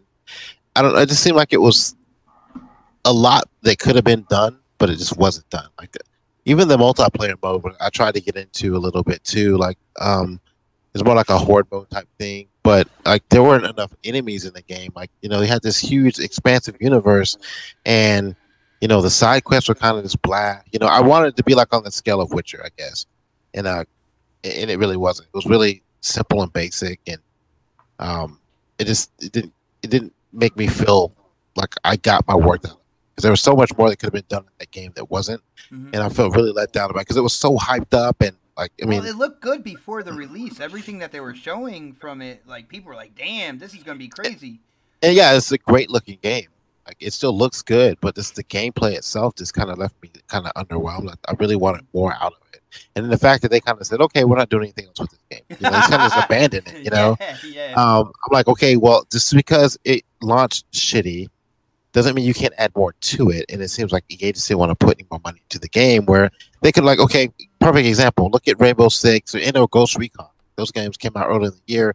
Rainbow Six came out last year, but they're continuously supporting it, like with little DLC here and there. And they could have done that with Mass Effect and just made it a better game. But they just said, nah, we're done. Fuck it. We're just not going to do anything else with it because it didn't meet our expectations.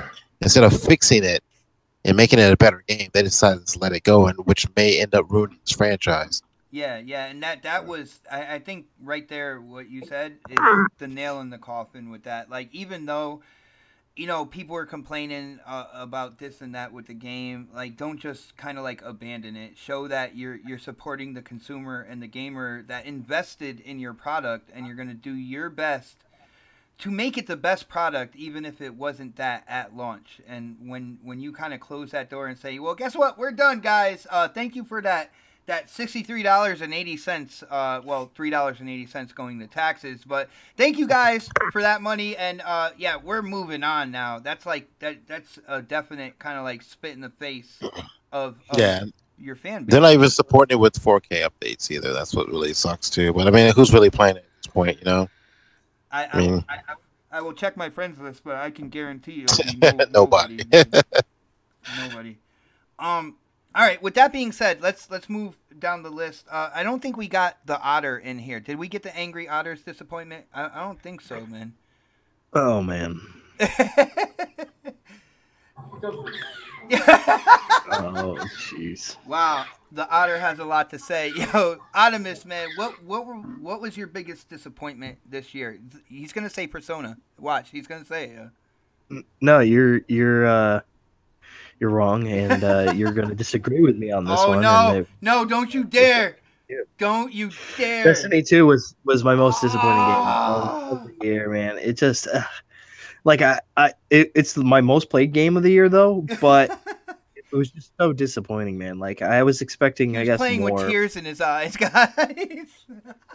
No, I mean, from what I played, I enjoyed it, but after a few like days of playing it, like I think I played it for 4 days already, and it just I couldn't get into it anymore, man. It was just there was nothing there. Well, you did share some of that Osiris in your gameplay, though. I did. Well, I wanted to go back and see what it was like. It's so boring, dude. Like it's that typical, rehashing of the enemies and rehashing of a story. It's just all. It's terrible, dude. Mega, like I don't understand. I think Mega can agree with me on this. Like it's only boring because you haven't played with like me and my crew in Channel 5. Like when you come in with Channel 5 and King maybe Neutral, that's true, but I mean, I just have my gripes about the game. I don't see it having long legs like the last one did, and they took out a lot of things in that game that they shouldn't have taken out. They should have kept a lot of that stuff from the first game in there. I think you need to lay off the lemon flavored haterade with the extra salt. I'm just saying. No, I'm just playing, man. Yeah, dude. But you got to be able to relate in some way, right? It's been a point of controversy, and when it comes to the expansion, I will let people know. Mercury is the smallest map they have ever made in Destiny. That's either 1 or 2. When it comes to the story was good, but it was really short. Like there are I can see people's gripes, all right, and I see where people are coming from. Where they did all this to develop Destiny 1. Now I know Don's not in that boat. He actually liked year 1 better than year 2 of Destiny 1, but a lot of people point to year 2.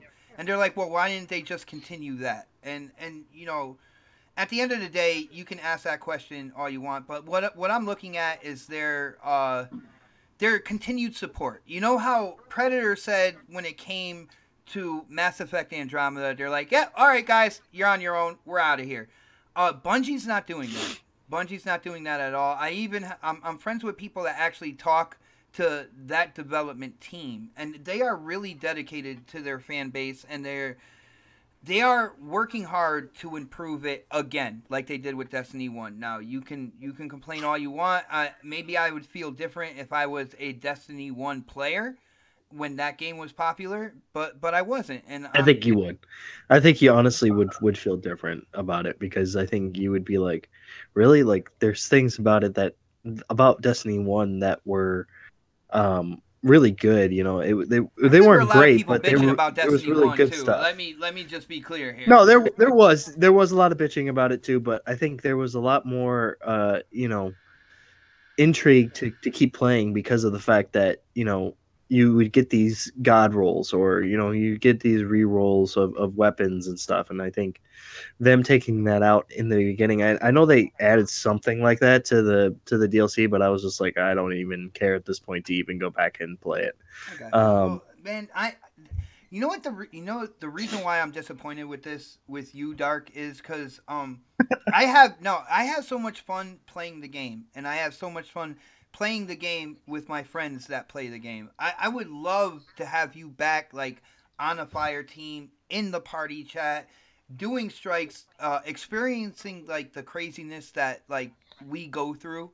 In terms of like, you know, just multiplayer stuff, you know, joking around, getting serious, trying to strategize, all that good stuff that, you know, makes a multiplayer experience memorable. And to hear your disappointment, I kind of know that there's not really that much of a chance that you're gonna get back on that game like that. And you know, that's what's disappointing to me, man. I'm happy K Mega is giving it a chance and he had fun with the crew that was put together that day, and I can't wait for him to get back in with us again. I don't know. I mean, if you hit me up and you say, hey, you know, when I'm online, just be like, hey, you want to hop in and play some Destiny 2? You know, I'll probably say yeah, just to test it out, just to see what, you know, what you guys are bringing to the table. Okay. Okay, that's cool. Yeah. Yo, when it comes down to Destiny 2, I have to give a shout out to King David, because last week's show, yo, King David, K Mega, we're talking, and King David, he's really into Destiny. I mean, he's an Iron Lord. That's the podcast, like the Iron Lord podcast was strictly Destiny when it first started. And for him to kind of like extend his hand out to Mega and say that he'll kill a character to run through the story again with Mega, like that is awesome. And that is the part of the Destiny community that I love. There's more than just like King David that will do that, and they'll go in, right? You know, we'll do it together type thing, and even like random public events to have people like when you die, they'll come and resurrect you, and they don't even know you, they don't have to, or anything like that. Like that, there's something there, man, and I'm digging it right now, but. Hopefully I can get you back on. Maybe I can get you to turn a 180. It's going to take some time, though. I can tell you're really concrete on the disappointment of Destiny 2. I got you, man. Yeah. All right. Well, now that that's all said and done, I mean, we got to wind down. Yo, this was an awesome show tonight. You gonna just skip me? I mean, come on. No. We have to skip. You have no disappointments, man. KD, you bought Persona 5. We already know what your disappointment is. No. Oh man, yeah. Dude, I did good, man. I don't have your names. I'm not checking you off per topic or anything. I did pretty good freestyling today. So, but Mega, what's your biggest disappointment, man? I'll be quick. No, you don't have to, man. Do what you got to do, dude. No, the gaming community. That's my biggest disappointment. For a number of things. No, fuck you, K Mega. I'm out, yo. No. I'm just being real with it, man. I mean, me and Don, we talked about. I think it was about almost a month before this whole net neutrality thing started getting big last week. Nobody didn't really care. They talked. There was some people that talked about it, but then when it got really big, then they started talking about it. Everybody else is more worried about loot boxes sales. Yeah, console sales numbers. Who has beef with who? Who's over here making disc videos over the next person? Just the dumbest shit that has nothing to pertain with gaming that I've ever seen. It's gotten more toxic the more that I've been in the YouTube community. More people are more interested on how people make mistakes than what they have to bring to the table. You know, as I'm just talking not as gamers per se, I'm talking about just for the people that will stay on social media all damn day and they'll talk bad about other people, saying that they're not gamers, they're this, they're that, but then yet they're on social media all fucking day. Those are the disappointments. Those are the people that don't pick up no sticks. They talk about analytics and all this other bullshit, but don't show any gameplay with anything. And that's, to me, is the downfall of what's great about the gaming community, is when you actually can embrace what somebody's opinion is or what's great to them. If you don't like the PlayStation, then you just don't fucking like it. If you don't like the Xbox, then you just don't fucking like it. The Nintendo, PC, whatever. But the thing of it is that we all can come in because we're all in this together, and we can have difference of opinion, but be respectful about it. That, to me, is where we've lost our way. And I think that now if we get back to where we were back when YouTube first started, then I think that we have a happy future. But you know what? I really just don't think that's going to happen. I think people care more about numbers instead of actual what's in the game, what's coming out of it. Well, I mean, you see the, I mean, you also see the good sides of things, right? Like, you know, you're just saying like this, some of this other stuff is just out of hand and just. Yeah, you know, I mean, yeah, everyone's above it, yeah. right? Like at the end of the day, right? So, I mean, that's the thing to me that bothers me, is that, like, I mean, you want to talk about somebody's sexuality and things like, who gives a fuck? I don't care if that motherfucker's a tinky winky or not. That's his business. That's her business. What I care about is how they game, what they're gaming on. Show me the gameplay. Let's talk about why you like this so much more than you like what maybe I like. You see what I'm saying? And persuade me of why Persona 5 is the best RPG. Don't just tell me because it sold close to 2 million or it sold 2 million. That doesn't sway me. Don't tell me that the Xbox is better because it had a couple of good months or because it has Halo. Tell me, give me a better reason. Tell me why the Nintendo Switch is so fantastic. That's what I want to hear. That's what I long for, is to get back to the point of where we talk about common fucking sense instead of the garbage that we constantly got to hear all the time, that clickbait bullshit. I'm done on that. Yo, you know, Yes, Mega, preach, K Mega. Mega, I gotta agree with you on that. Like when it comes to this whole fanboy console war stuff, right? I know we all have preferences, but at the end of the day, as a gaming community as a whole, if we work together, use common sense, don't just hate on a platform for it being that platform, we can literally stand up as an entire community and make the gaming industry better. Like hold these companies accountable when they do different practices that aren't for the consumer, they're not for the gamer, and have it spread across the broad spectrum instead of nitpicking one thing just because you don't like that piece of plastic. Like when it's all said and done, every console has their ups and downs. Every console has its benefits and its negatives. Like you look at the PlayStation, it has a bunch of single player experiences that you can get immersed in.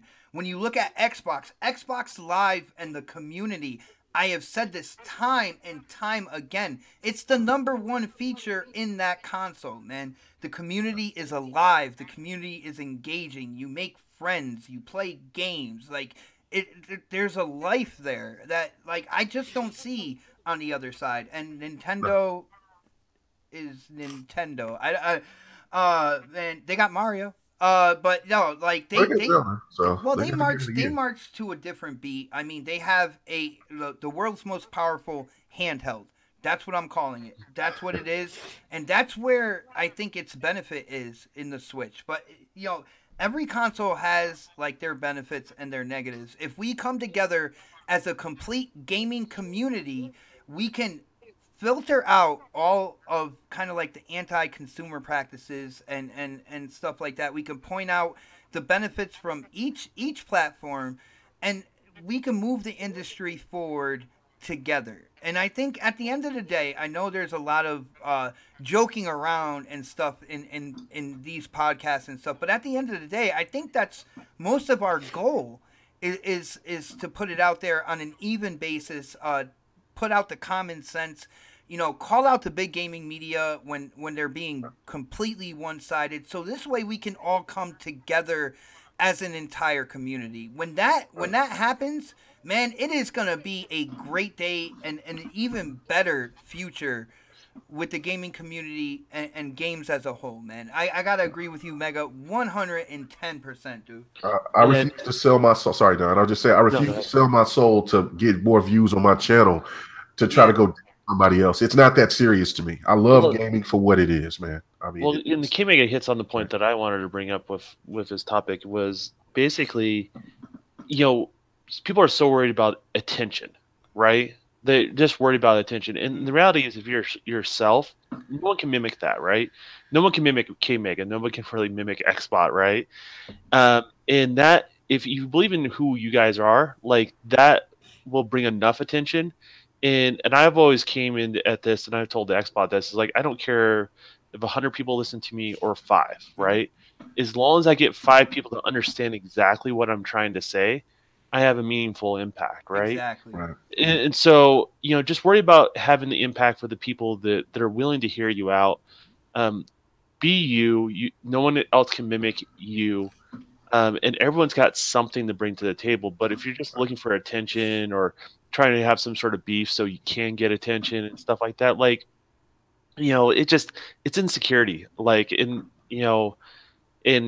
I get sick of it. Like, I jump out of parties when it gets a little too much like that. Oh Like, yeah.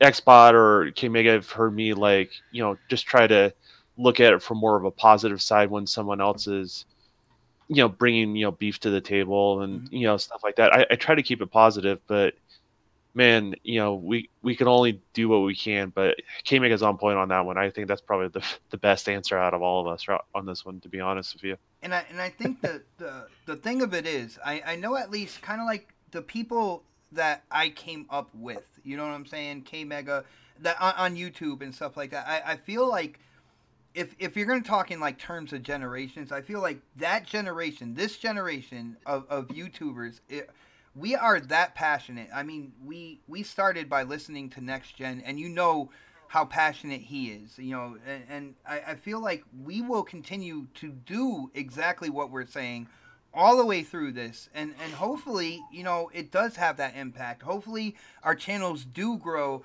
to where we can expand and have our voice be heard on an even bigger level. I feel like when it at least comes to this generation of YouTuber, I think that's what we're trying to do. That's what we're trying to accomplish. When we're telling people smack that like button and everything like that, it's to get the word out there that, you know what, guys, there's common sense gamers here talking about games, and they're going to say exactly how it is. They're not going to deal with that gaming media bullshit. We're going to call them out whenever they're doing something that is completely one-sided, when they're looking at one company but not looking at the other, but complaining about something that they're both doing and stuff like that. That's why we say this. That's why we're like, smack the like button, share this out on Twitter, social media, Facebook, and stuff. Is so this way even the broader audience can hear that there is a place for actual gaming news, gaming talk, and a passion to play games. That's why we do this, yo. All right. Yeah. Real shit. All right. Anybody else have anything else to put on that subject? Mega, that was absolutely awesome, man. No, I think Mega, brought up a really good points, and this community, it's not so much one side community. It's all sides. Right. It's everyone. Everyone's doing it. And as long as we're continuing to like Don said, be ourselves and do what we need to do to get the word out there, we're going to continue to do that no matter what. Mm-hmm. Nice. Real talk, man. Merry Christmas, everybody. Nice. Now, with all that said and done, I want to take this time out, and I want to let the panel and give a shout out to people we've been gaming with. There's a lot of people who support like our channels and the show that have become a part of our gaming lives as well. If you guys don't mind, I got a fairly decent list here, but I want to first off, I want to shout out everybody who comes and supports us. Absolutely amazing. There's a big shout out I want to give to my boy Dirty J, who I got a message today. He actually gave me. I'm considering it Dirty. When you see this, or if you're out there right now, I'm considering it a birthday present because, like I said in the beginning, I don't do the whole Christmas thing. But a birthday present on Xbox Live. I got a couple extra bucks. I'm gonna go in on the sales and see what game I need to get.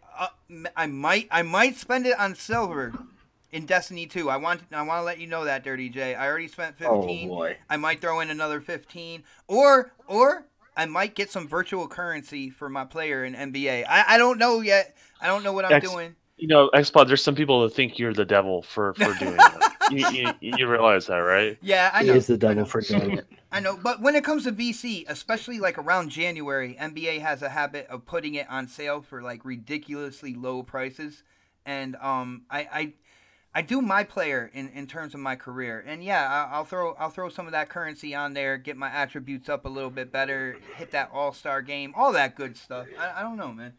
But not only that, but it was kind of like the message that he sent to me, and you know, a lot of stuff has gone on in my personal life this past year, and to see the support from the community, it really means a lot. So Dirty, even more than, you know, kind of like the Xbox money, man, that message really meant a lot to me. But also Vertigo Tempest, D Bizzle, Andy Mack.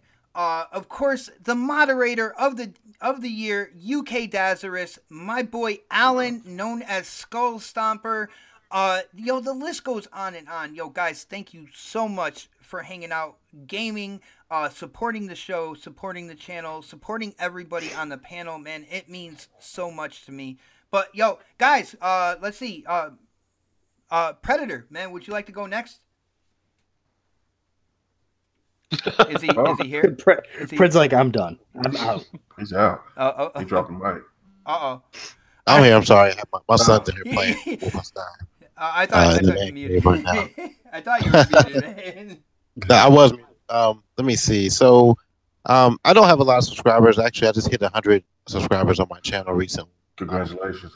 And it's really nice because I don't put out a lot of content that much anyway. I try to do something every Sunday, but my Sundays have gotten really hectic lately. So, but like anybody who subscribes to my channel, definitely a good shout out to everyone here in the podcast. Now, I don't mean like everyone listening, but I also mean like you guys, like Mega, Don, Xbot, Dark. You guys have been like an inspiration. I've been able to jump on with you guys, and thank you guys for accepting me to the next podcast. I really appreciate that. Mooch for having to say me. I had to look down the list. So I wasn't looking at my screen when I started talking about it. But, I'm just kidding, Pred. I know you're just giving me shit. Mooch for letting me come on the Crossfire podcast. That was a big step for me too. I never thought I'd make it there. I'm still trying to get on a crap show. GKB, She Wolf, those guys have kind of helped me out over the last year or so. Get my channel up and running, just getting me able to talk and PTK Blam as well, get me out into the YouTube experience and getting just off of Twitter. Jamie Moran, just he's hilarious on Twitter. Just some of the shit. Yo, Jamie is crazy, man. And I follow a bunch of other people too. Follow me back here on YouTube. Black Tiger Gaming, Intro Media Gaming, those guys. Zaire. I mean, Zaire. Most of the people that like I deal with, they're like, they kind of were already established. And some of the other people I've been listening to a lot lately, Cole Eastwood, Dealer Gaming, Hellhammer. I'm trying to go down my list real quick. Man, there's so many people. Maka, I love listening to his videos. Everything he puts out there is fire. His videos he puts out for help me out with some of the games I play. It's amazing. Who am I forgetting? Jesus Christ, there's so many people out there. Oh, man. We could have made a whole show just like I'd like to thank, and just going on. Yeah, like I'm getting an award here. I'm sitting up here at the fucking Emmys or something. Man, that's all I can think of right now. I'm sure I'm missing a bunch of people right Um, Well, yeah, that's it. people out there, if Predator missed you, I just want to let you know his Twitter is at Predator H2Os. All right, and let him know on Twitter, man. Oh, Fox, look, forgot about Lady Foxfire. Tech Not Fancy. Rand, I almost forgot about it. And I'll leave it at that. Saltiest Game is also. Any podcast that I appeared on this year, thanks a lot, guys, for having me on.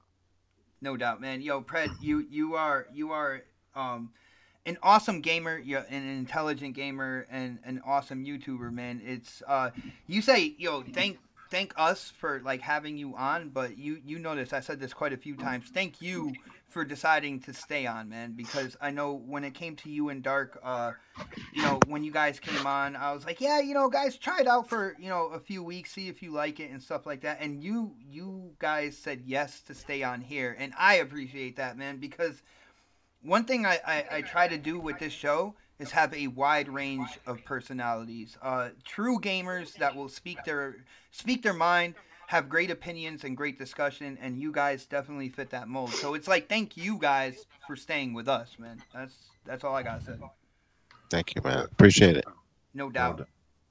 Yo, Dark, man, did you write that list, man? Did you write it on some type of rice paper or something? You had a little feather, a little quill.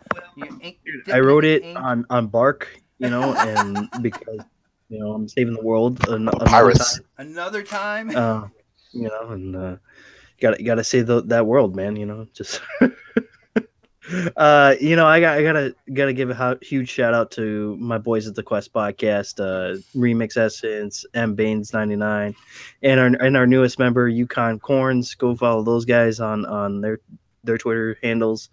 Also got to give a huge shout out to everybody who watches Quest. I mean, everybody who comes by, UK Daz, Dirty J, all you guys, everybody who comes by. It's an absolute honor that you guys are, even remotely checking out our podcast. I absolutely appreciate it. I have to say, huge shout out to Xbot 448 for putting me on this freaking podcast. Yo, that dude is a straight fraud, man. And welcome me with open arms, to this community, man. If it wasn't for you, Quest wouldn't even happen. It would it wouldn't even exist right now. So, I mean, my heart goes out to you and your family and everything like that, and the things you're going through right now and stuff. We're good, man. And then everybody on this channel, Don, really just coming in to parties and just having we're always having a blast with Don. Don's always cracking jokes and stuff like that, and then K Mega, getting a little weird on GRG, but no, K Mega, I like giving him shit, but he takes it well, and he just you're a good dude, man, and I want to continue to see you grow and stuff. Pred, you're growing like crazy right now, dude. Everybody knows who Predator is. Just even though you don't have a YouTube channel really per se, dude, people know who you are in this community, and I don't think this community would be the same without you, bro. I also gotta give a huge shout out to GKB, She-Wolf, Mooch. I even got to give a huge shout out to Crap Gamer, Crap Gamer, man. He put me on the Xbox Nation, and and he put me on there, and I appreciate him for doing that, man. And then also got to give a huge shout out to a couple guys on Xbox Live that I play with, Game Down Sights, Dave Unscarred, Iceman, LMH, Ice Tivo, all those guys. You guys are great, man. You guys got me through some crazy shit over the years, so absolutely appreciate everyone in the community as well. So everybody, if I forget you, I didn't mean to. I just, I'm delirious right now, so. Yeah, that's a good reason, right? I'm delirious right now. 103 fever, man. I'm wearing my sandals with my big toe covered, and pretty much, dude. He's not sniffling because he's sick. He's sniffling because he got a single tear. Aww. It's true. I get a little choked up because you guys, this community has shown me so much, with open arms, just coming in and everybody's just being so cool and just like, we got in arguments here and there throughout the year, but you know what, we moved past it and I hope everybody's gonna have a great Christmas and a happy New Year. Nice man. And Mega, shout outs, gamer tags, people in the community, stuff like that. This list is probably longer than the shows you're on throughout the week, but yeah. Man. So I'll try to do it quickly as I can, man. Big shout out to the person that got me on YouTube from the very beginning, and that suggested that I do it, and that's Kid Smooth, Big Kahuna, and Rise and Grind, and those guys talked me into doing it. I was over here like, man, I'm older than you guys. Come on, they're like, man, you got a good voice, all this stuff, and it just came from there. I was a Rise and Grind fan, dude. I loved his videos. Yeah, him and Detroit Reaper, man, big fan of them. You know what I'm saying? Shout out to the old Wii game here, man, with T-Tech and King Dre and all them, man. But those are the guys that got me started, man. So big shout out to them. And then, I can't say enough to my boy B Shadows for actually getting me on my very first gaming podcast, because I was doing a sports podcast with King Dre, but I never got a chance to do a gaming podcast until B Shadows got me on, and then Anchorman V got me on. And then, of course, I got to give much love to my boy Xbot, because like he says, he came to me first, and that was an honor, because, I've always wanted to be in that space where Bot was, by, getting, building up my channel when he was already 1,000. I was like at 100, and I'm like, damn, I would say I got to learn, got to see, he's always coming with the cool shit. And I thought it was the coolest thing with him and his wife, gaming together out. That was awesome. And just like seeing Pred and what he's doing, and he's saying he's only at 100 right now, bro, like everybody knows who you are. So, you keep putting out content, the more that your channel's going to grow. So, man, it's an honor to work with you. Definitely want to work with you more. And it's cool. The Quest podcast, man, I'm happy to see that's still going, that's still growing. And man, the sky's the limit for what's going on with you and Remix and the team over there. It's a pleasure dealing with you and over here fucking with you as usual. Because that's just what we do. And it's good fun. Yeah, it's all in good fun, man. And it's a blast. And then and Don, man, Don has always been that guy that hits me up on the back and always gives me some kind of encouragement for something and tells me some cool shit. And then we do the dev and the gamer. Hopefully that will be bigger and better when we get the time to start working and doing that. It's the contracts are ending, so you and me are going to talk probably after this podcast. So cool. All right, cool. And so but it's been an honor, because when I first met Don and Fusky and Newark, and I was already new in Newark and them for playing on Xbox Live, but that's been an honor. That's been an honor, man. And I can't say enough about this crew and about you guys, man. It's amazing. And I'll never ever turn my back on the people that's stood by me, man. And that goes to Intro Media Gaming. You know what I'm saying? If it wasn't for 100 and my boy the Pothead Gamer, can't wait for you to get back on your feet, bro, and come back. That is my brother from another mother. Big shout out to them, man, and to everybody out there. And and much love to the GRG podcast, because if it wasn't for those people that helped me out, I wouldn't even be doing the GRG podcast. And I'm glad to see the success of everybody that's a member of that, doing their own thing, branching out. That to me is a blessing, because I'm bringing out something that people enjoy to listen to, and hopefully it can get bigger and better. And then last but not least, man,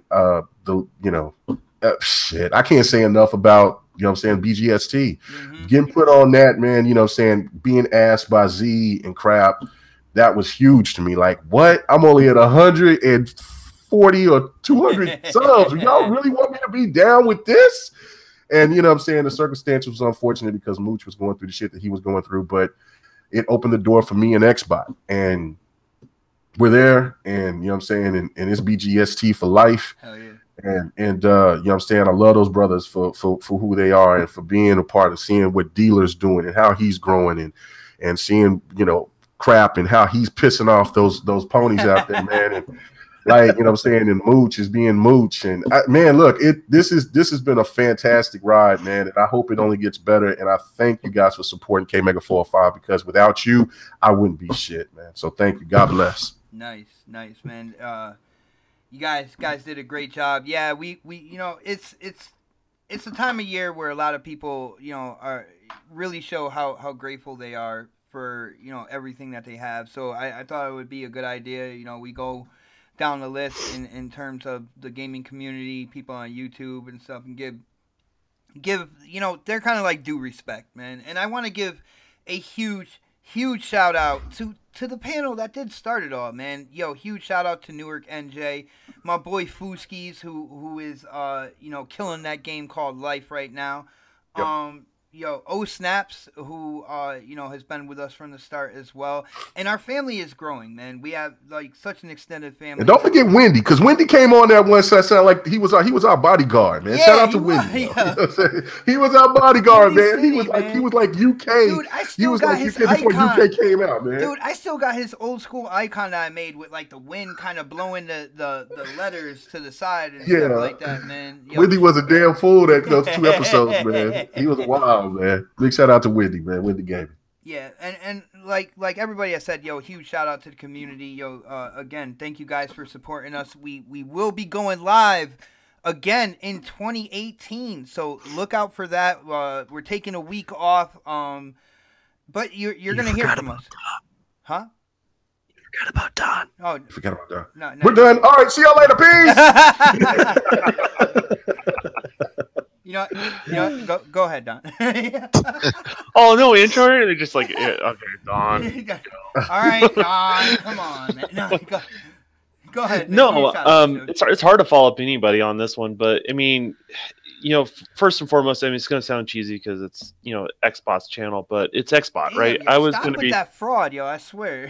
it was going to be a hit and quit situation. I kind of joke around Dude, about that this. is one of the greatest stories of this show, man. Is the Don coming on this show and how it all happened, yeah. You know, and for people who don't know, like I worked on a bunch of failed projects and stuff like that, and I realized I had to get my name out there, and you know, I reached out to Xbot because I felt like he had common ground, like I can have an intelligent conversation and that sort of thing. And you know, I knew he had connections, and he was kind of starting his own thing, and I got kind of excited to, you know, hop on for a couple rounds and call it a day. But you know, Xbot wasn't having that. He tried to force me to stay on, and I'm like, no, dude, no, and you know, and what happened from there is you guys, the community, it really did. It created a safe haven where I can talk to gamers about difficult subjects, and developers don't always have that freedom. To be honest with you, a lot of times they may say something that may be the right thing to say, but it's not the popular thing to say sometimes, right? And they get scrutinized for it. But you guys have always been there for me. Everybody in the community, everybody that watches weekly, everyone that's been since the beginning of this podcast to the end of this podcast, has really been there for me. And you know, I mean, and then you know, I've never played Xbox Live and had my inbox is full of just likes and just, hey, how's it going? Things like that. I mean, you know, So Shady hits me up all the time. Invader, I don't even know how to pronounce his name, is Shinusu. He hits me up all the time. Everybody on Twitter. There's some people that ask for tips for you know, how to work on certain programs or artwork, and I always help them out in the DMs. Sam Walton's one of them. Blades, he's literally the Santa Claus of the gaming community. He has given me more free games than anybody else, and he doesn't have to do that. And I appreciate it. I honestly just appreciate his friendship, just to game with him, and you know, take off that dev hat for a little bit and just play some games and that sort of thing. He is the sunshine. Yeah, no, it really is, and really everybody I've been guest on any podcast, it always shocks me that anyone ever invites me. Like, I still have that mentality that only 5 people listen to me. I really do. I still remember your first freaking Your first show with GKB and Sheeple. Oh yeah, I didn't know when their show was on. Like I would always catch it afterwards. I didn't know when it was live, and He's like, yo, I can't believe I said. I was like, yeah, I just had to ask Sheeple, when's it on? yeah, and it was nothing personal. It's just I didn't know, right? It's because I was still kind of new to the community. Like, oh yeah, I catch it, but I catch it afterwards, right? Yeah. Because I'm usually working at my desk or something like that. So it's usually when I listen to everybody, and I'm gonna expose Crap a little bit here. Crap always tries to come off as this tough guy. That guy is the nicest, most supportive person behind the scenes. You guys do not even know. Like, that guy is legitimately a good guy. He likes to stir up the shit. He likes to get people angry. He likes to tease people. But at the end of the day, he is one of the most intelligent gamers I know as well. And I think that's something that gets kind of like overlooked because of like, you know, all the entertainment aspect and stuff like that. But yeah, when you want to talk about like the history of games, what's going on in the industry and stuff like that, and you have like his ear and you have a discussion, he is one of the smartest gamers out there, man. And I don't always agree with everything Crap says. His views and his opinions are his views and opinions, right? But as a generally like just a good guy, the guy's a nice guy. Like, he just simply is that. So if you're creating hate videos about him and stuff like that, those people out there, man, it's like you're like kicking a bunny. That's what you're doing. Like, it really is that type of guy behind the scenes. Like, so I mean, he works hard. Like, he works a full-time job, and he puts the time in to entertain the community. So full-time job and 30 videos a day. I mean, what? That boy he's getting a little sloppy with his titles. He's using about the same 12 adjectives and just mixing it around and then using it as a title. But it's the end of the year kind of thing, though. Yeah, I think it's just that kind of thing. Oh. But I wish he would do better on the title so I can actually share some of his opinions and thoughts. Sometimes it makes it kind of hard based on his titles to do that. So if you're listening, Crap, fix that, please. Just every once in a while, once a week, just legitimate title. But and everybody like that sees us weekly, like it just hands down. Like, there's too many of you guys to count that's been here and there, and then sometimes you guys can't catch us live, but I see the numbers. The numbers are still steady, and that means you guys keep coming back to see us, and that's appreciated for sure. Definitely. A big shout out to Z, man. He's another person that's really down to earth. I've heard some really horrible things from people when I never knew Z, but he's been nothing but, supportive of shit that I do. He's forgetful as hell, but he's supportive, man. You know what I'm saying? Like, I mean, him putting me on multiplayer, even though that's a toxic ass damn channel, but it's all in fun because people think me and Porter Rock and other people hate each other. Alex and them, no, man, we get off and we just shoot the shit. We have a good time, talk shit, just going from there. I'm proud and happy of what Porter Rock is doing and what Alex is doing and what other people in the PlayStation community is doing. Except for the frauds out there that perpetrated just want to build off hate. Fuck them. They can rest in piss.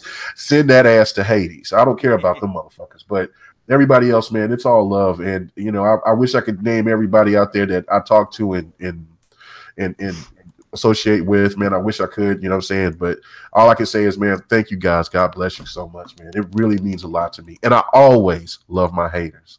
Thank you. Oh, especially me. Oh, no. Because I hate him the most. Yes. King hater, okay, Mega, Dark Otter, the angry otter. There you go. Send me off. But guys, on that note, I had an awesome time. As usual, I look forward to every Saturday night to hang out with the panel, with the chat, talk about games. Guys, we will see you 2018. I appreciate what the community has done, kind of standing by me. I've been through some medical things. I know I talk with a lisp and whatnot. That is going to be gone by the end of February, by the way. I am going to be back to my clear talking self, but you guys, especially on this show, you guys don't even like miss a beat. It's like it's like normal, and I thank you guys for that. It definitely means a lot to me. And like I say, at the end of every show, catch you out in the first Saturday of 2018. You guys have a great weekend, everybody. Happy holidays and Happy New Year as well. Thank you guys so much. Peace. Night, everyone. So the final vote number is by your